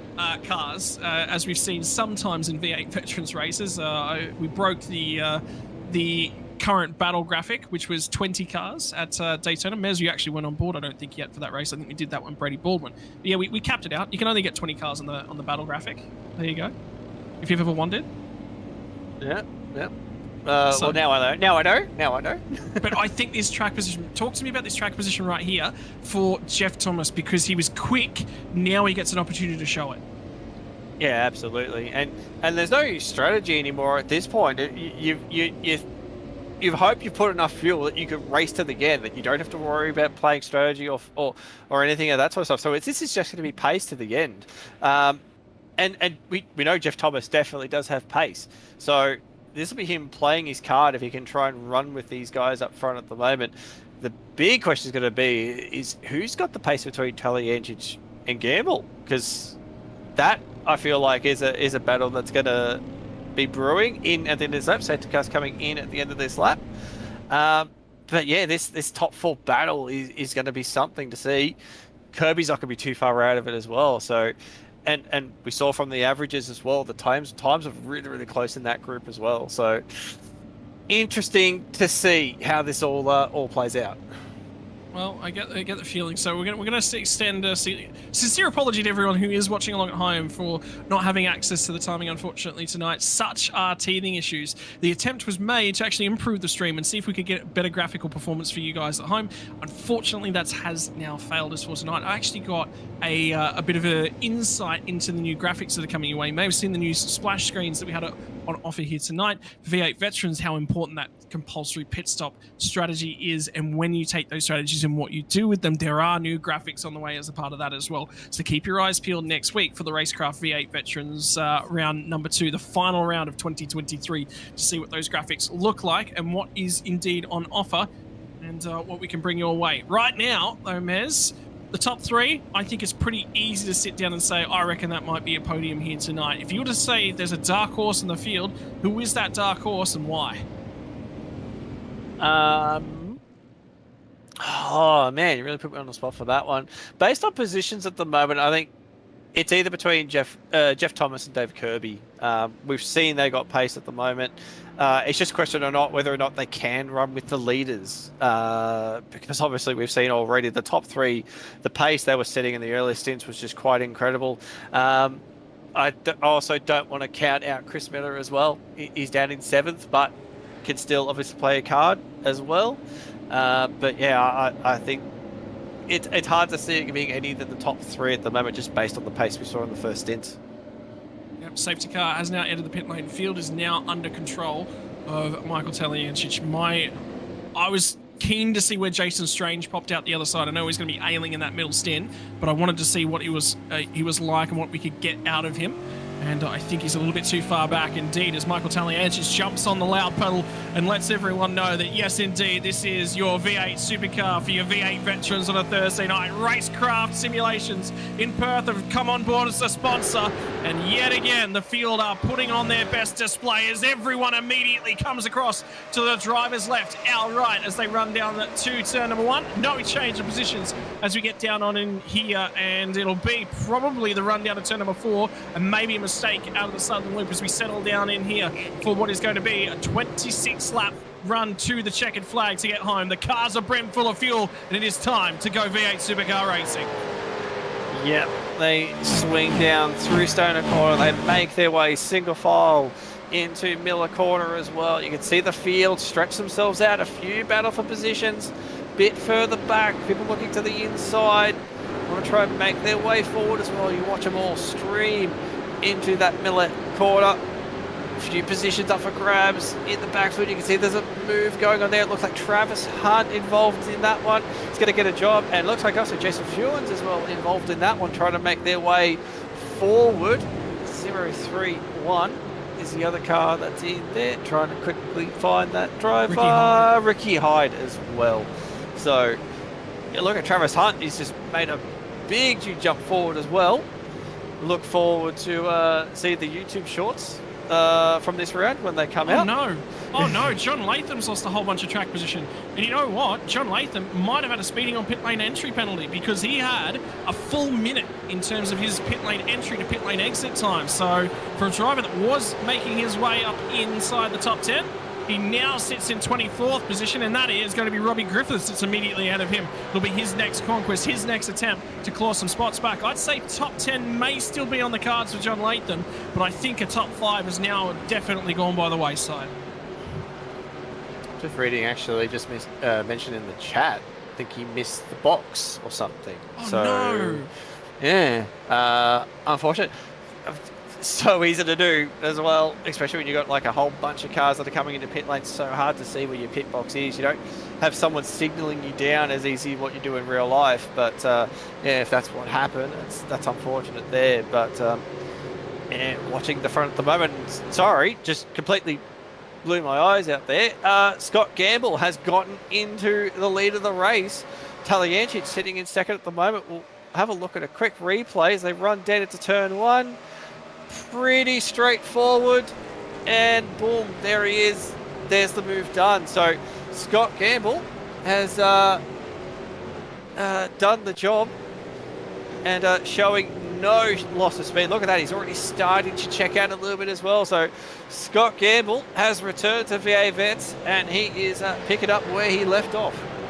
Yeah, and I get the feeling that maybe there might have been some fuel saving on board because Tally did not fight that one. He was not keen to get the elbows out and make sure that he hung on to that position. Remember, he had a very, very short stop compared to everyone else at that final pit stop, and that says to me he had a crack to maintain the track position, but he might have gone that fraction too aggressive. We'll see if he can stay with. And have a look at Ken Latta out the rearview mirror. Everyone's taking different lines into the southern loop, and over the number of years that we've been on iRacing, one of the big things that you tend to see when everyone's got the same hardware, when everyone's got the same pieces of machinery and they're all racing on the same track with the same setups, is there tends to be one best way around the track. And with the V8 supercars, that is just simply not the case, Mez.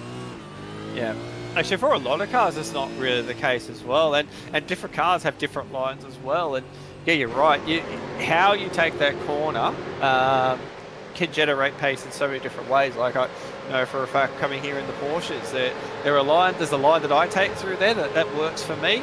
I know of my teammate who took a completely different line. We were still about the same pace, but it was just a different line that worked for him. He was more comfortable with it. Chaos at the tail end of the field for the 555, and Damien Cross has just made some mention of something that's happened down at Miller Corner. I think Bruce Tannock might have actually gotten to the back of him. So that'll be second contact this race from Bruce Tannock into the rear end. And somebody else is going around, and I think it was Scotty Van Loon. Oh, big one. Oh, there's a lot of cars. Brenton O'Brien's going around. Robbie Griffith's going around. And this will be down at MG, and this will be live. And indeed, as we follow with Scotty Van Loon as they currently get down and in here, it's only just up ahead of the road from him. Stephen Kennedy is also the 55 off track at the moment. That has just gone off. Yeah, that has just broken off big time. It just quickly flicked on my client. And yeah, just cars going everywhere. So maybe might get a replay on it, but that's affected quite a few cars in that incident.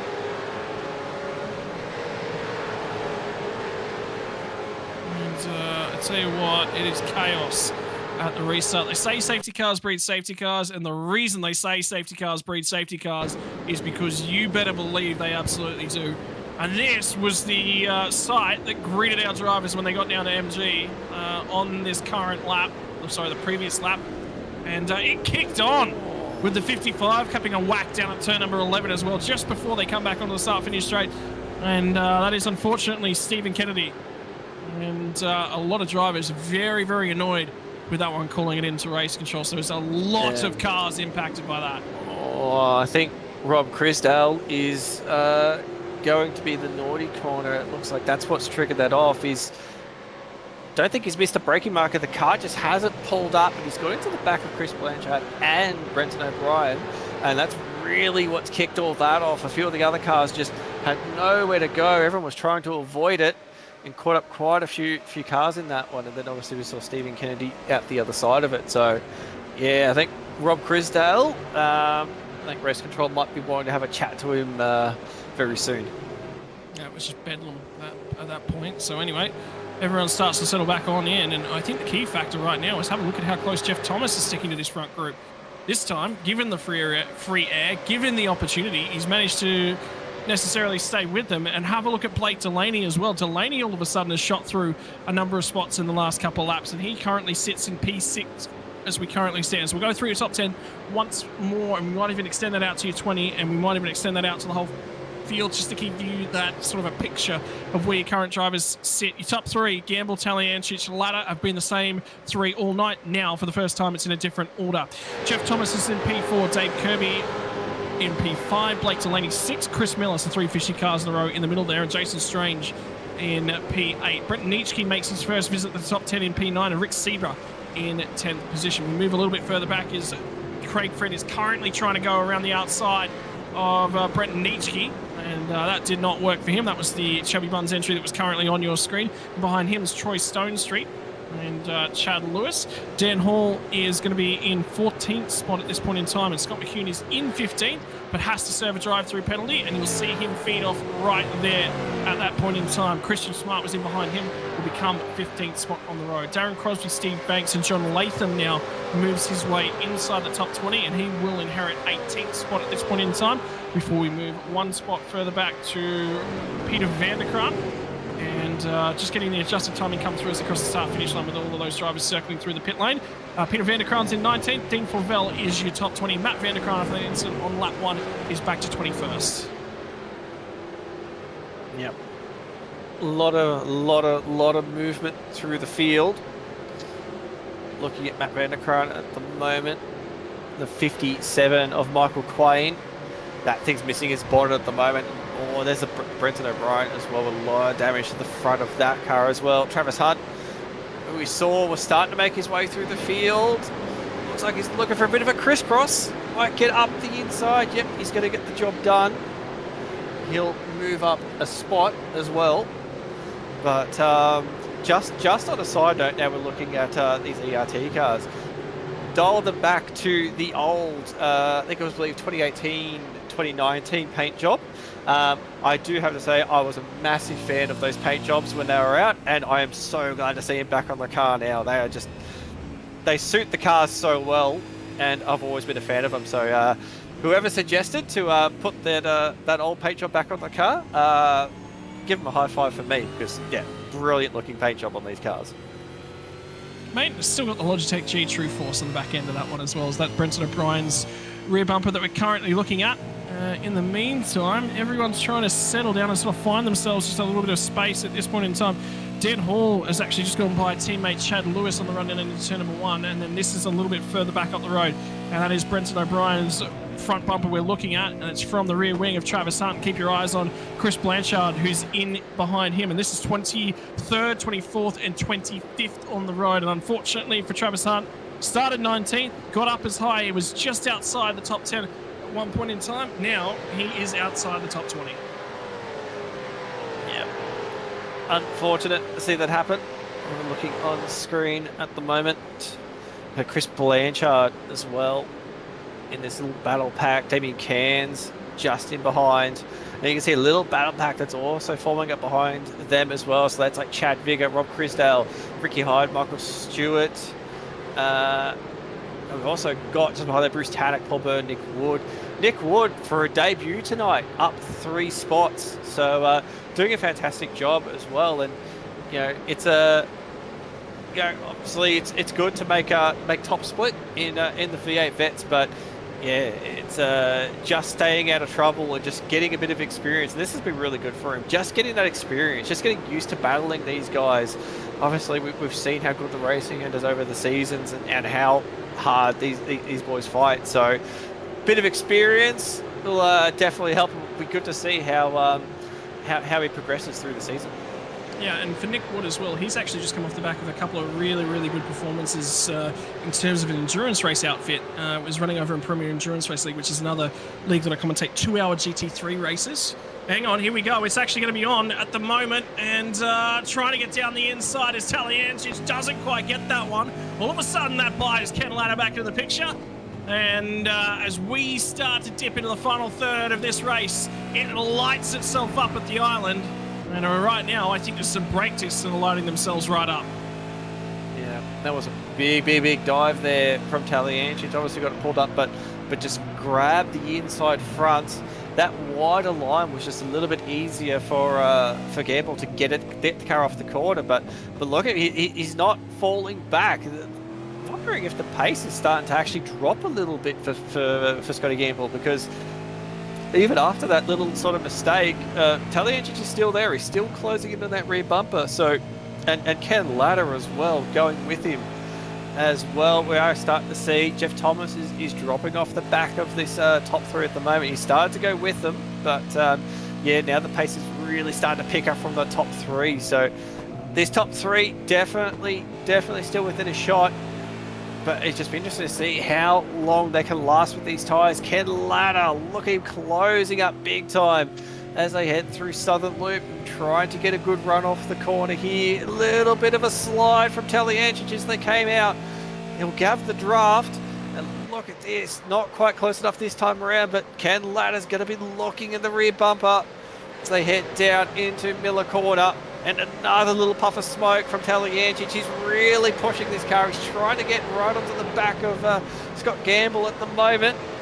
But we've still got about 17 laps left to run in this race. You don't want to burn up those tyres too soon. Yeah, looking after those tyres, and Ken Latta is keeping an eye on these guys. Like you said, Jeff Thomas has just fallen away a little bit, and the next driver on track, so your top 5 at this point in time with Gamble, Taliensis, Latta we've got on the screen. Thomas has drifted. Blake Delaney has made his way past his teammate Dave Kirby, and the school of fish are coming. They've got piranhas all over the other side, each side of the car. And you get the feeling that when they get there, it is going to be less of piranhas and more a little bit of hungry hippo for Blake Delaney. I haven't heard that one come out before. You know, children's game. Who knows? Yeah. Oh, I know Hungry Hippo. Just I haven't seen you use that in that sort of expression before. It popped into my head, man. I say, look, have you ever heard the line? Oh, what's the movie with Will Ferrell in it now, where he's the TV presenter? If somebody was to put it on the teleprompter, I would just read it. I honestly would, and it was the first words that came to my mind at that point in time. Okay, mate. So. Second season in, and you're still throwing things at me. Oh, I love it. Is also, this buses. season 3 for you at the moment? No, two and two rounds. So I only had 2 rounds. Yeah. Anchorman was the movie. There you go. Yeah. Jay with all the wisdom. I like how Jay is actually not meant to be producing tonight, but he's still in there and he's still laughing at us as usual, because he doesn't usually give us any encouragement. Old Jay?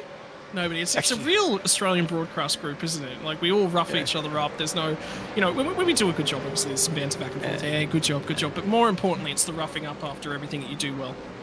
Nothing ever gets forgotten around the SimSpeed commentary box. No. Especially anything I do. As soon as I do something, it's like, we're using that on Thursday night, aren't I? Yeah, we're definitely using that one. But, yeah. Oh, man. Why am I still doing this with you? But anyway. So an update as well as we flick through the point standings and everything as we go on. Car 808 was Rob Crisdale that we identified caused that huge check-up at MG corner. Has received a drive-through penalty and then a subsequent unsafe rejoin for a post-race points penalty as well, unfortunately, for the Frog Leaped entries, and it was Anchorman. Yes, I do have the memory of an absolute goldfish, by the way, ladies and gentlemen, so it's me remembering specifics and who said what and when they said it. I know what was said, I know the important details of it, but anyway, in the meantime as well, got some information that Jeff Thomas has started to wear up those tyres, which means that Blake Delaney is getting closer, and instead of going with the top 3, instead Jeff Thomas might now be in a little bit of a park the bus situation. Simon Mazzomo gets thrown under the bus, and, well, maybe you've got some tips for him, Simon. Nah, I'm good. Craig Friend has gone off at the exit of MG as well. Sorry, not MG, Miller Corner. Calling into race control there, but yeah, the rears are starting to fall away a little bit for Jeff Thomas, but I was going somewhere with that, and now you've just absolutely thrown me sideways. I think I was going to bring up, that's it. So looking at the top 3 lap times wise, especially looking at the average lap times, Ken Latta is really starting to close up on Scott Gamble in terms of average lap time. So although Ken is sitting in the draft, so he'll be getting a draft advantage, which will be helping it as well. But at the moment, Ken Latta really starting to show some strong pace as well. Out of the top 3, Talientic last time round was the fastest of those 3 as well. So this battle is still not far from over. Just slowly closing up is Talientic. And so, oh God.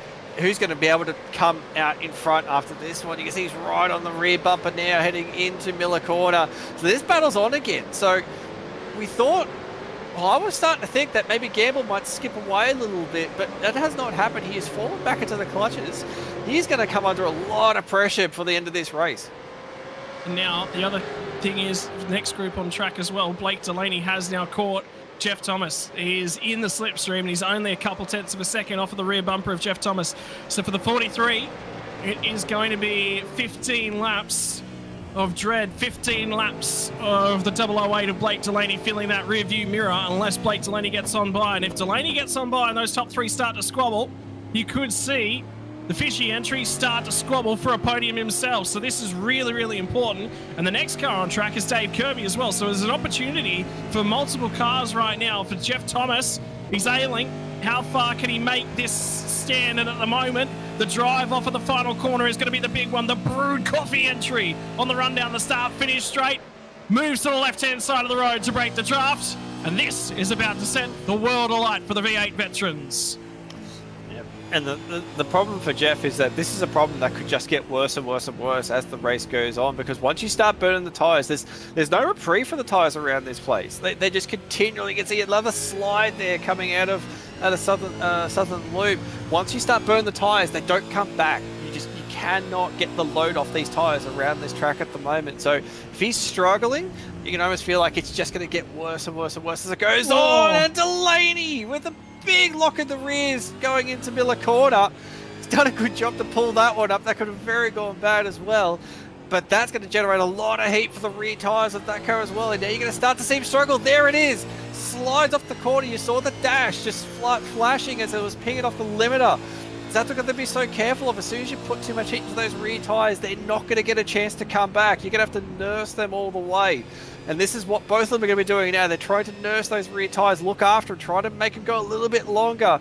There's a little bit of a move to the middle there from Jeff Thomas to try and block that line a little bit. But Delaney, he's going to have to really focus on trying to get it off the corner. He's nice and straight as they come off the second last corner into the final corner as well. Get it turned in early. Try and get the throttle down as soon as you can. Little wiggle from Jeff Thomas, but still not quite close enough. I don't think he'll get a run down into turn one. And the key factor is, when you have a look at the tyre stints thus far tonight, they did 21 laps, 22 laps for some in that first stanza. This is going to be 26 laps of green flag racing if these guys are going to get to the end. This will be the hardest that these tyres will be pressured. This will be the real test. Who has got the best tyre wear? And from Phillip Island, this is going to be a really, really good marker of who's going to be able to hang on to those tyres right the way throughout the season. Don't forget, we've got a couple of short tracks in there. Okayama is going to be a big one for these guys as well. Difficult to overtake, loaded, slow corners. Slide in those rear tyres around. Work on your throttle control right now, boys, because it's going to come in spades later on in the season. Yeah, we saw just then there was a little bit of a look. Jeff Thomas just moved the car over a little bit. As you mentioned, 26 laps. I think 26 lap, trying to hark back to when we did some testing here a fair while ago.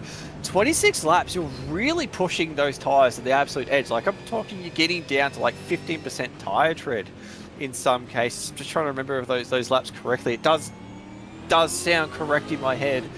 So if we're going to push those tyres longer, then obviously that first stint, and you're already pushing it very, very close to that limit, you really can't afford to push these tyres too hard. You are going to have to back it off. You're going to have to try and really conserve those front tyres as much as you can, because if potentially we're going to run them right down, yeah, you're going to have to be very, very careful on what you do with your tyres at the end.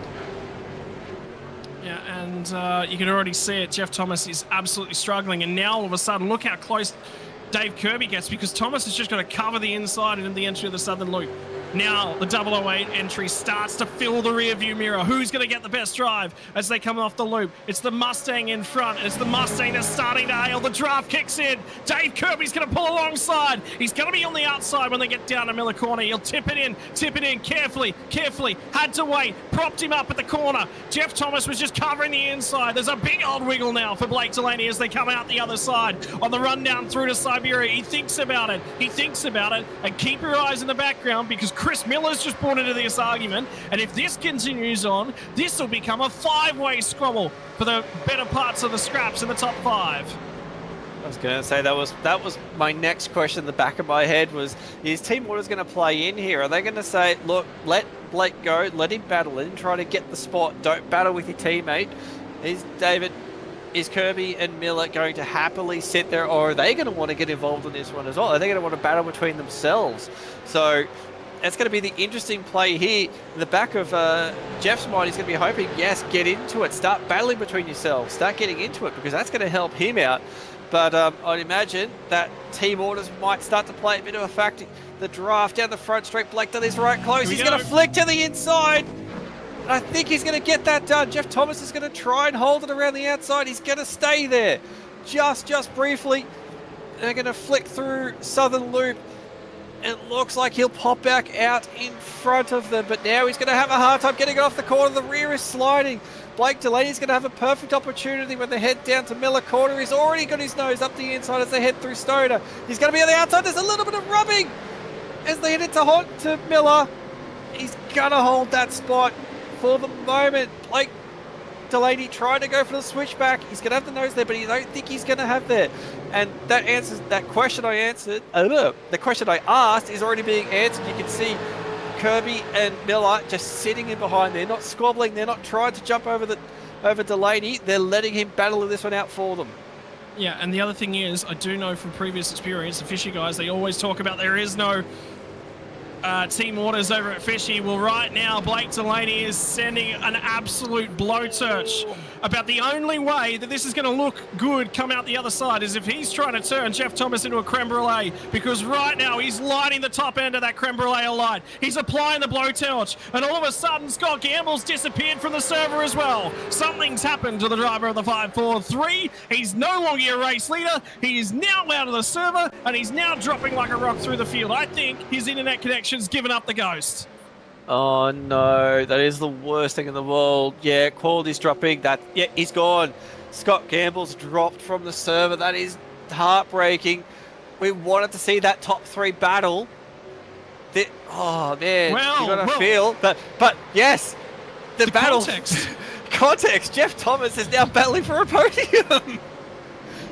And the reason why he was squabbling in the back of your mind is that now for the first time to the inside, they get down to Miller Corner. Does he pull it up? He does. They'll squabble, they'll bump, they'll grind, they'll rub, and Delaney's still up and alongside of him. Now he gets a whack from the teammate Dave Kirby, and that is Blake Delaney going, yeah, I don't think I pulled that one up. I don't think I got it done cleanly. Come back through. I want to earn this one, and I want to do it the right way. And if there is one thing I know about Blake Delaney, that is absolutely the way he goes racing, and Jeff Thomas is exactly the same. If he'd have done the same to Blake Delaney, he'd have given it back too.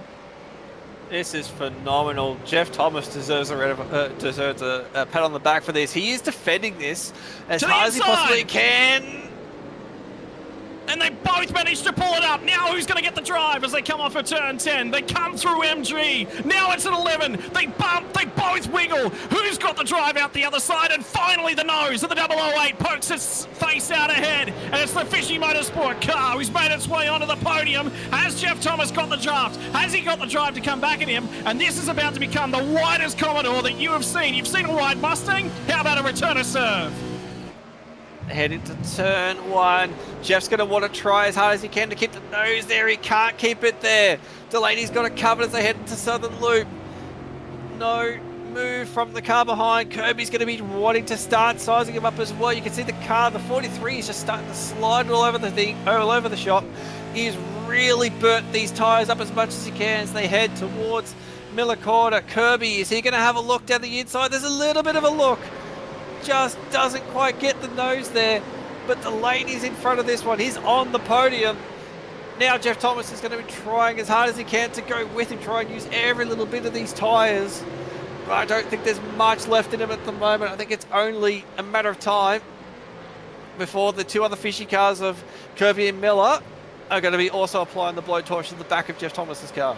I'm going to tell you what, whilst we've been keeping an eye on this one, the battle packs throughout the field have been epic in proportions as well. There's a 4-car battle pack right now in behind these guys for 8th spot.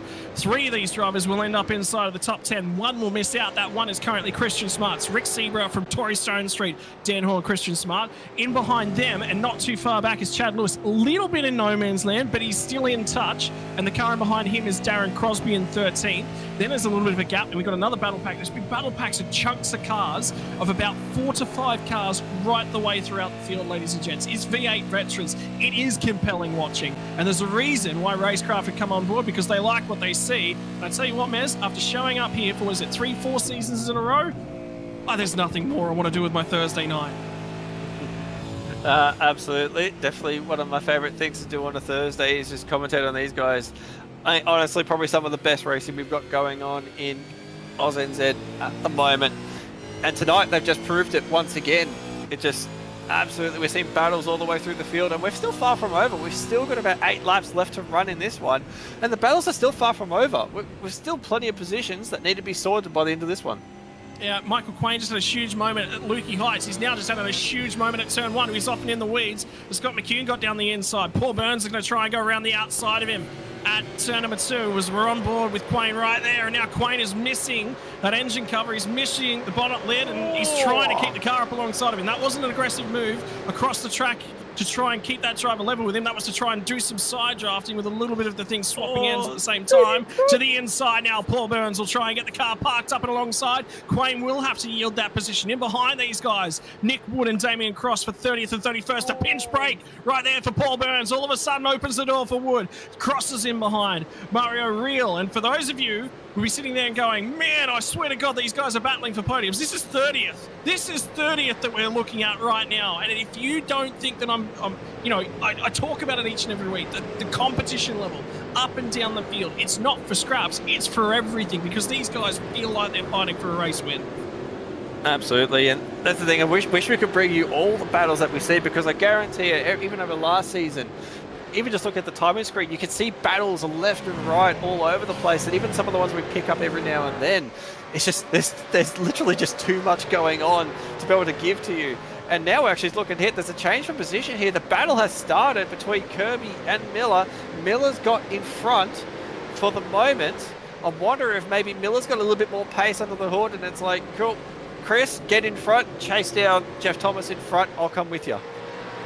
Yeah, well, that's the way it's gone. So Kirby's now been passed, and now we've got an incident, Ricky High, that's just been called out. And there's a huge stack up at the southern loop as well.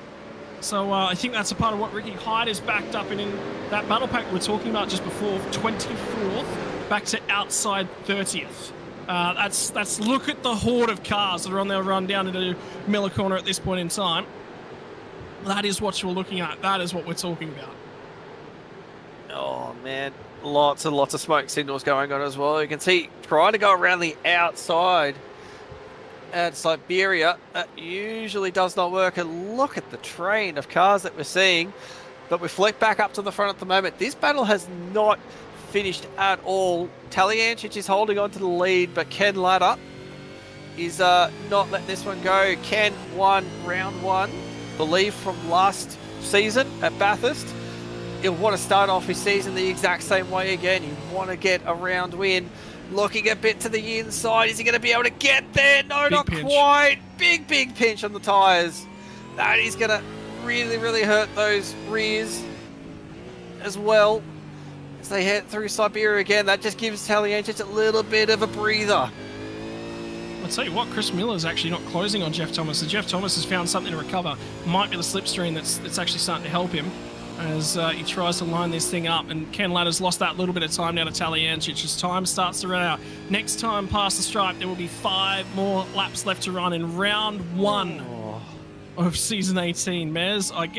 Every week we both sit here and we're like, I can't do that in a V8 supercar. I just can't do it. I'm not capable of it. And there's another moment from Ken Ladder that says the same sort of thing. I could not keep these tyres underneath me for this long. How do you think these drivers are dealing with it at the moment? I wish I knew, because I wouldn't be as hopeless in these things if I actually knew. Like, it takes an ability to drive these things. Like, I spent a good 8 months trying to drive these things, and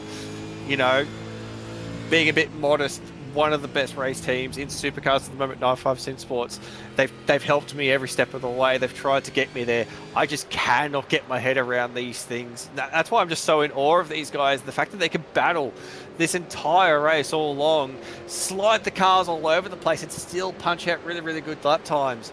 So yeah, it's just amazing to me how they can just drive these things so much on the edge and still hold onto the rears, because that's just the big thing. Every time you slide the tyre, just heats the rears a little bit more, and it's just a little bit more. You've got to be a little bit more gentle on the throttle. That's the thing. It's all about that throttle application. You can't put too much on, otherwise you're going to slide the rears. And braking it's the thing. It's critical in both in two sense. You need to get your braking right, so that you don't overload the tyres coming into the corner, and then you've got to also get your throttle right so you don't overload them coming out. It's such a delicate balancing act to try and get that right and keep getting the pace out of that car. So there is a reason why these guys are some of the best supercar drivers in Australia, not just in vets. We're not just talking that these guys are good just in vets. I'd argue that these guys are definitely capable of mixing it against probably most in the community. Yeah, and I don't know that there'd be many that'd be different. And have a look at Rick Sieber, who's going to get on the gas and get himself a big old wiggle as well. This is the 8th spot at this point in time. Dan Hall has managed to jump through the entire queue of these cars. He saw him get by Chad Lewis a bit earlier in the piece. Slowly, he's worked his way to the 4. He's now sitting inside the top 10. He sits in 8th place at this point in time. Sieber is in 9th. Stone Street is in 10th. And I continue to enjoy watching Troy Stone Street operate and continue to get better. And the big thing, I cannot get over how good this is for Jason Strange. Car's on its roof. 031. The car is on its roof. This could be 4 laps to go. They Could might this just be a tow safety it. car? Could this be a safety car? There it is, safety car! Deployed. Well. Oh. Oh. How many You see laps the cars car? have we got? Oh man, we've got. Oh, I'm trying to pick up at the moment. There's sort of cars all over the shop at the moment. Ricky was probably the last one that was on a lap down. So we've only got Crisdale, Gamble, Fewens are the 3 drivers that are currently laps down and driving. Everyone else that's in the server isn't. So they may try and get these cars cleared as quickly as possible and try and get us back going with maybe 1 or 2 laps left in this one. I think we will go back to green flag racing because based upon previous lengths of safety cars, 3 laps seems to be the max. That would leave us with 1 lap left in the tank. Man, 1 lap sprint to the end. This is going to be mental. So we're looking at 3. So they've got across the line now. We've got 3 laps to run. So they're just coming up behind the safety car. By the time, unless there's no way they could get it back to green at the end of this lap. Yes, we're effectively going to get a 1 lap sprint. I think we'll get 2. I think we will get 2. It depends if the field can catch up. The field is still fairly spread out. They're still coming out of Lukey Heights at the moment. So if they could get the field back together, potentially. But actually, no, sorry, Siberia. The last car's out of Siberia. So I don't know. I got a feeling we're going to a 1 lap sprint. I got a feeling it's going to be a 1 lap sprint to the end. So this is Ricky Hyde. We're just going to watch back the entirety of this lap as to see what triggers, because the safety car, there's no pit stops, by the way, ladies and gentlemen. There is no cars coming for a service. There's a couple right at the tail end of the field, but it's not race impacting. So we'll stay on board with Ricky Hyde and try and figure out what's going on to see him land where he has.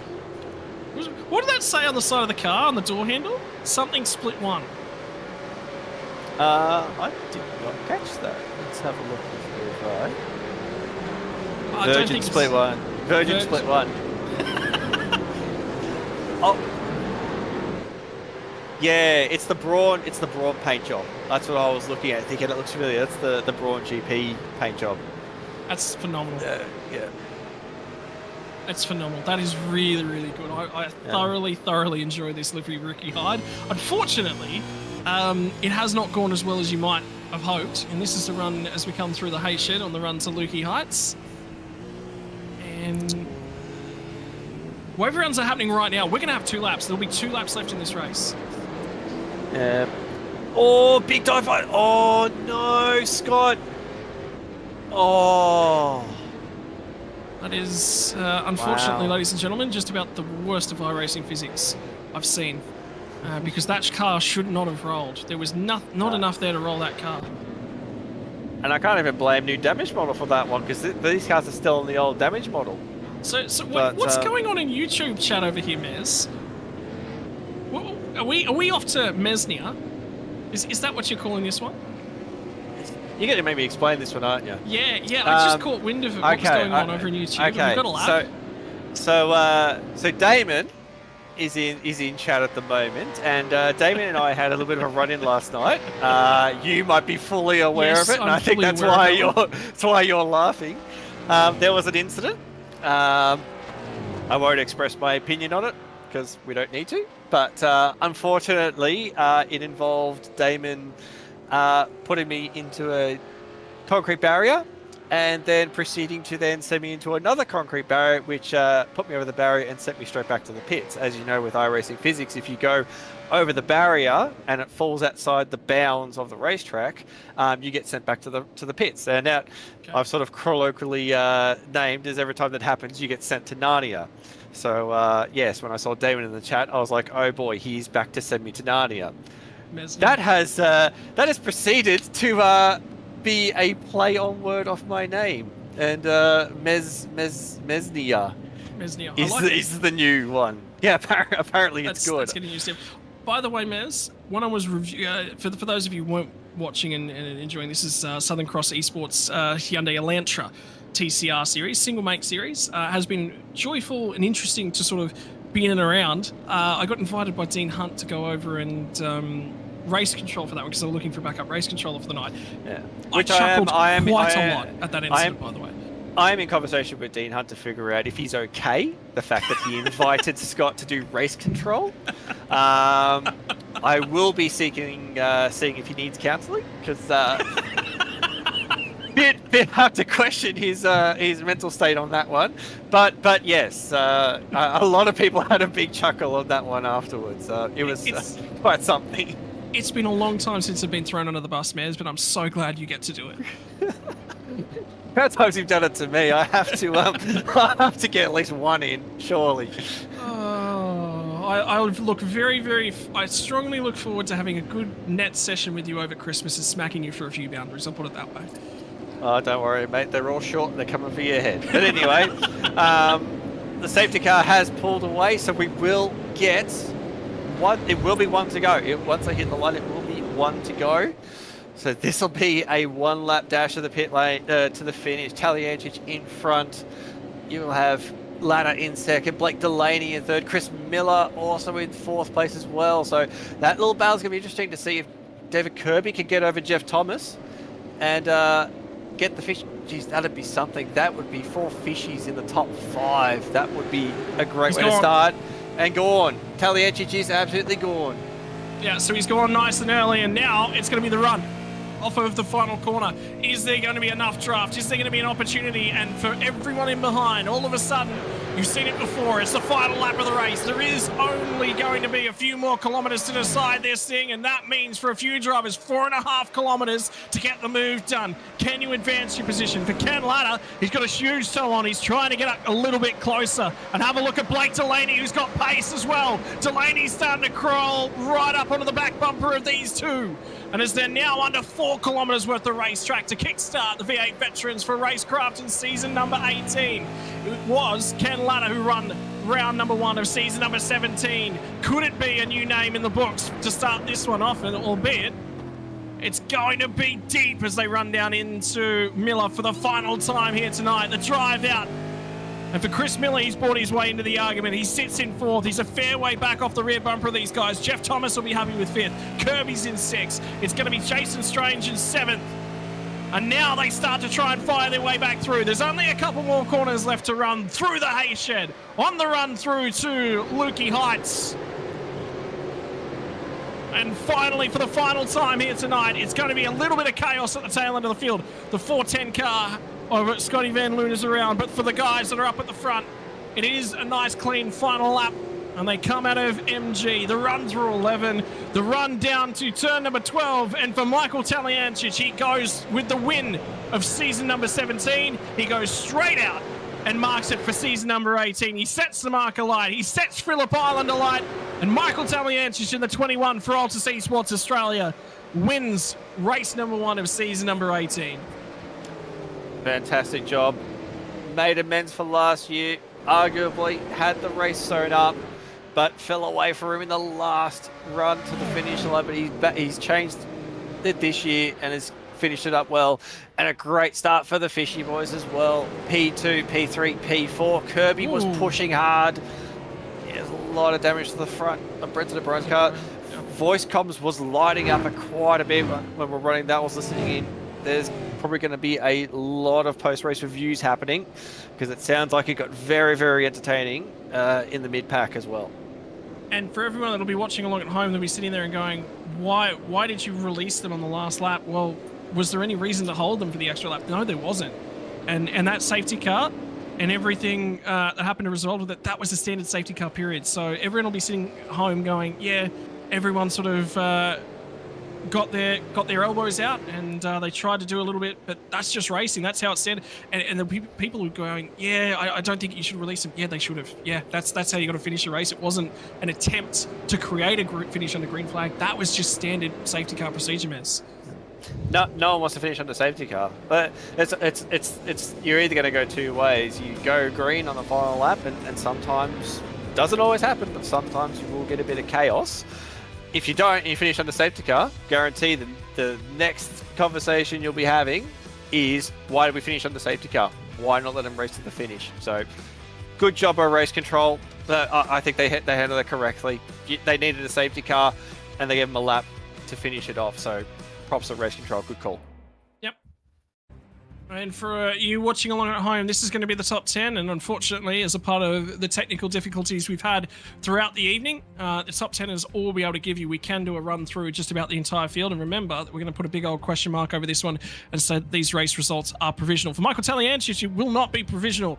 That race win has been won and decided out on track for Ken Latta and Blake Delaney. They'll finish P2 and P3. Chris Miller is going to be finishing in P4, and a good result for the 666. So close to a podium, and it was in the offing a little bit there tonight. Jeff Thomas managed to hang on to P number 5, ailing late on the piece. Dave Kirby couldn't find a way past the 43 on the final lap of the race, and Jason Strange bookmarks a great start to the season with a 7th place finish. For Dan Hall, that's a quite good finish for him. The first of the ERT cars home, and for Rick Seabra, the first of the Frog Leaped cars home as well. Troy Stone Street finishes off a very, very strong season number 17 and kickstarts season number 18 with a top 10, and you take those when they're in the offering.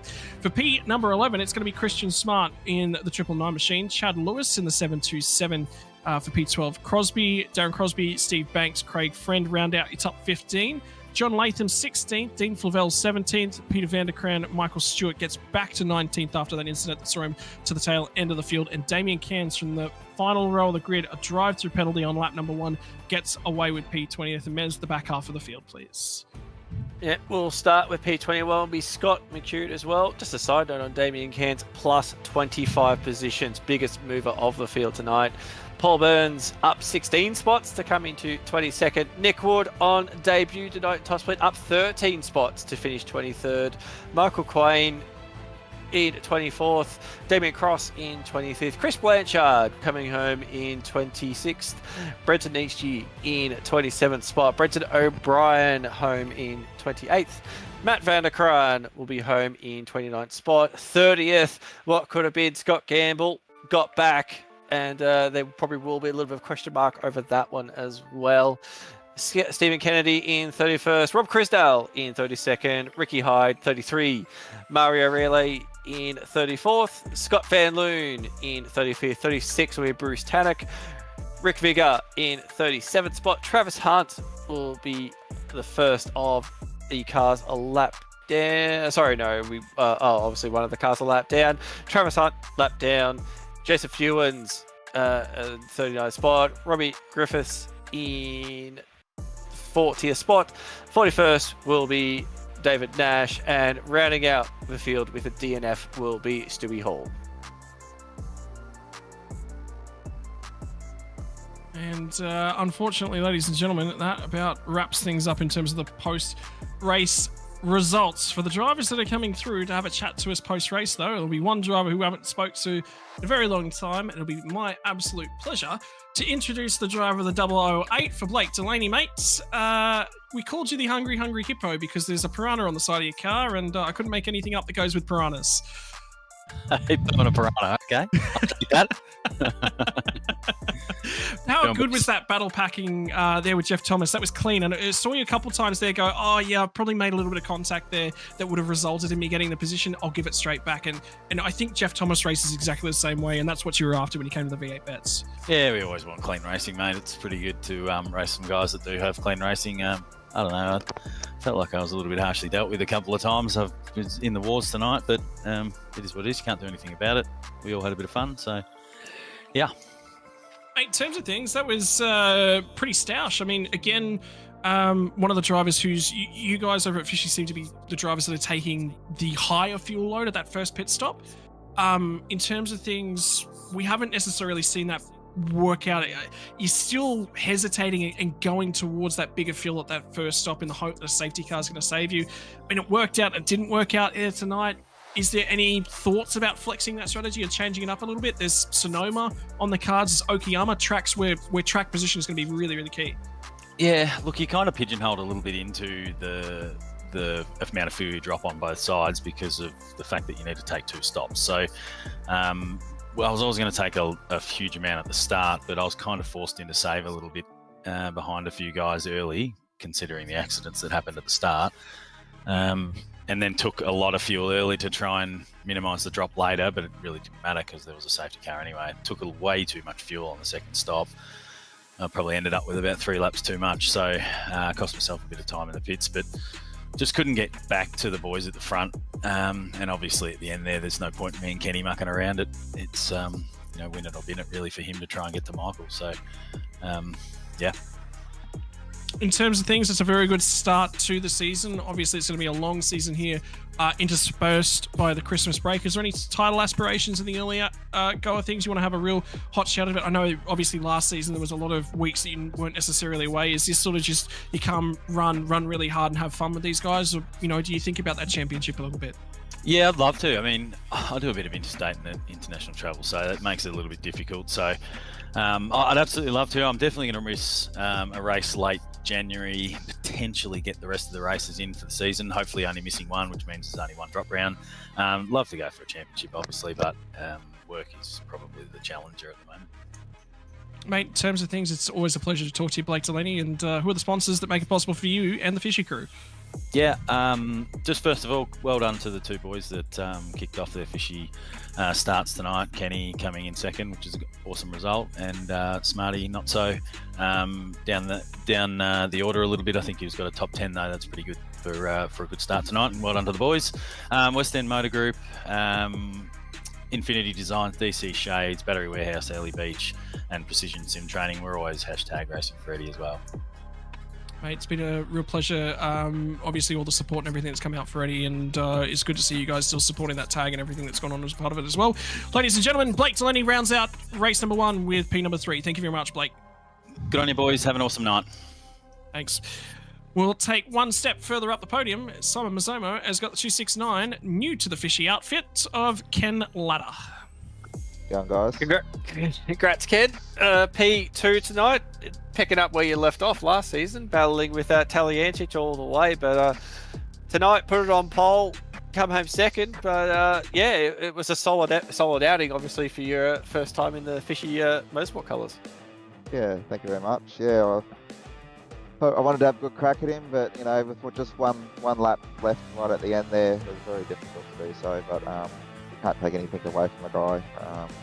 Got to congratulate him, and bad luck to Scotty. A bit upset that he got dropped the way he did. It's not the way you want to pick up an extra spot, that's for sure. Yeah, exactly. And yeah, obviously Scotty back for this season. And he was right up there battling with you guys as well. Were you sort of surprised, or did you expect Scott to come back and be on the pace straight away? Oh, I knew he'd be on the pace. He wouldn't be here unless he was on it, Very good. And obviously, yeah, second place, good start to the championship. Last season, you were nipping at it the whole way. You sort of mentioned that you want to go after the championship, you want to try and get it done. Obviously, new team this season. Is that going to be helping as well? Obviously, going to have a few very quick drivers, Blake Delaney, for example. They're supporting you along the way. Is this going to be what's needed to get you over the top and get that championship? Well, I hope so, because we've got a fair few guys actually doing the vet Smith, so I dare say there'll be more practice together and stint runs and stuff like that we can possibly do together to improve all of us, not just myself. That would be, I think, a good helping hand to get us all race ready for races for sure. Absolutely, and obviously one more race to cap out 2023. You sort of looking forward to sort of having a break from the supercars and come back next year all refreshed? Oh, definitely. I was surprised that there was 2 rounds at the end of the year, but we'll take it how it comes, and you know, it'd be good to have that week or so. I'm not sure if it's 2 weeks, but it's at least 1 week off and relax and enjoy family and a few drinks and whatever. Fantastic. Oh well, good job tonight. And who do you want to thank for getting it done? Like to thank the West End Motor Group, Infinity Design, DC Shades, Factory Warehouse, Early Beach, and Precision Sim Training, and Race Control, and you guys, and all the guys at Fishy. Thank you very much. All right, awesome, Joe. Ken. Hopefully, we'll see you next week, and hopefully we'll have a chat to you there as well. Awesome, guys. Thank you so much. Bye. And Yeah, finally, we're going to round Yep. out the podium and the celebrations with your victor of season number 17 and race winner for the first round of season number 18. Tally, I'm going to try and ruffle your feathers a little bit. I'm going to try and make this championship a little bit more of a fight. I'd like to point out to you the statistic of season number 17. Ken Lutter won the first race of season number 17 and didn't win the championship. You've now won the first race of season number 18. Question mark? Yeah, I think it'll be a good battle. Ken was racing really, really smart tonight. I think he really wants to race for a championship, so I think it'll be very, very hard to beat him this season, so I look forward to the battle. I'm a bit disappointed with what happened to Scott. I feel really bad for him. He got like the fastest lap of the race on his second lap on his tyre, so he was really quick. I think it would have been very, very hard for me to take back the lead, but these things happen. Hopefully he can have a good consistent rest of the season and just drop tonight, but yeah, it's really hard when you lose out on that first race. Mate, in terms of things, you know, it's looking like a little bit of a tricky calendar. You know, we've got a multitude of tough technical tracks in there. We've got Magello to round out the season, the very last round, which is going to be very hard on tyres. We've got a number of circuits that are real driver wearing style tracks. Tonight was one of the longer races with the 250 kilometer format. We've only got the 300 kilometer format. You're looking forward to a little bit of a shorter distance season wise? Yeah, I like shorter races at this time of night. Like it's 12:30 here, and it can be a bit exhausting, to be honest. But I don't know. I'm happy to go with the flow. Whatever race we come across, I'm game. It's more of a interesting challenge for the tracks that I haven't spent so much time at. Like I think I have a very good history of winning at Phillip Island. I think I did it here one-handed a few seasons back. Yes, you did. Yep. Yeah, I think it's more of a challenge for me when I go to these tracks that I don't know as much. And like, I might be a vet age-wise, but I think I've been in iRacing a lot longer than a lot of the other vets here as well. And I've probably raced Phillip Island, it feels like 200 times. It's probably not that much, but like the experience I have here gives me a bit of an advantage. It's a bit more of an even playing field when we go to these newer tracks. So that actually excites me, knowing that I'm going to have to work harder to be up there and battle for the lead. Let's walk a little bit through the calendar. I think this is one of the most unique and challenging calendars for a V8 supercar that I've seen, certainly in living memory. So obviously we start off tonight, Phillip Island, tyre burner, but obviously everyone knows everyone's done a ton of laps around here. Canadian Time Motorsport Park is next week. Okayama, Charlotte. Those next 3 tracks are tough, tight, technical tracks where the management of the brake and throttle pedal is at its utmost in terms of the season. From there, we go to Watkins Glen, another flowing track, very similar in terms of layout to Phillip Island, what we see here. Zandvoort, again, twisty, narrow style track. Nürburgring Grand Prix track, that's a very, very good track for racing, for potentially passing quite a wide track. That's actually preceding the Nürburgring round is Sonoma as well. Sonoma's a very tight track as well. Mid-Ohio, another tight, technical, twisty track, and then we round the season out with Magello. That's a lot of tracks that are very, very hard on making sure that your throttle pedal discipline is at its utmost. Yeah, well, I think it'll be quite interesting. Magello's one that's got me interested the most because I have no idea what that track is. I don't even know if I own it. Maybe I've raced it, but I just can't remember. Oh, okay, yeah. Brand new to iRacing this season, yep.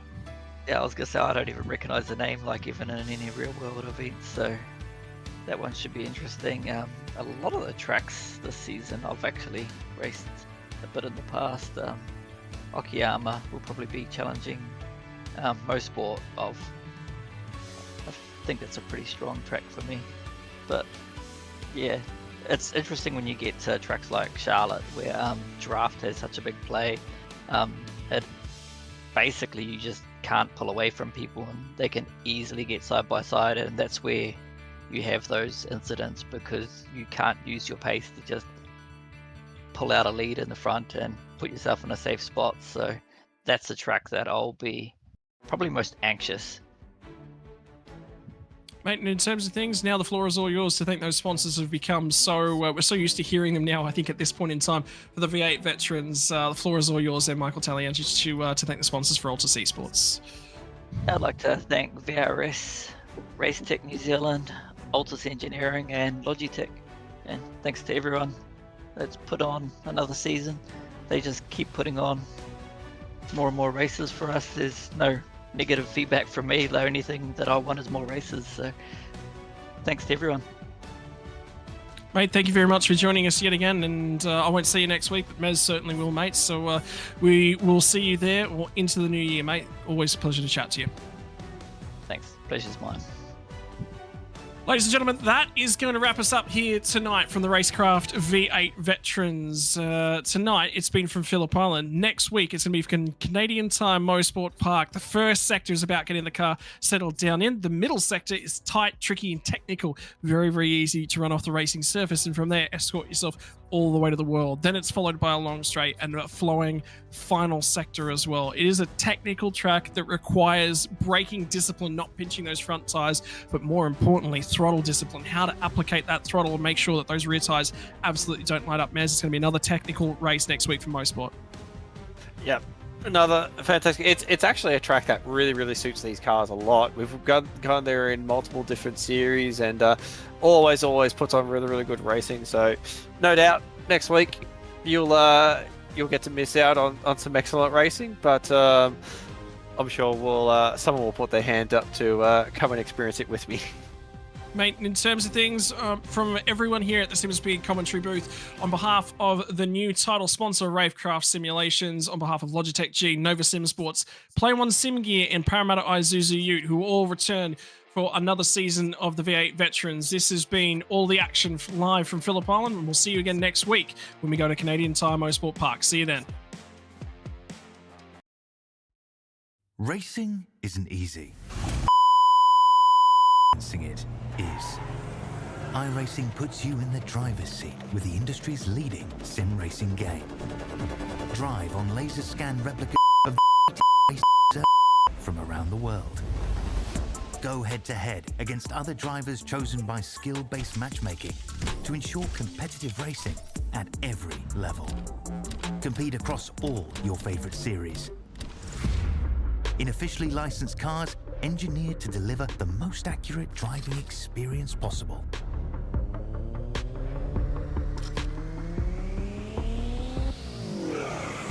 Join a race or host your own with players from across the globe.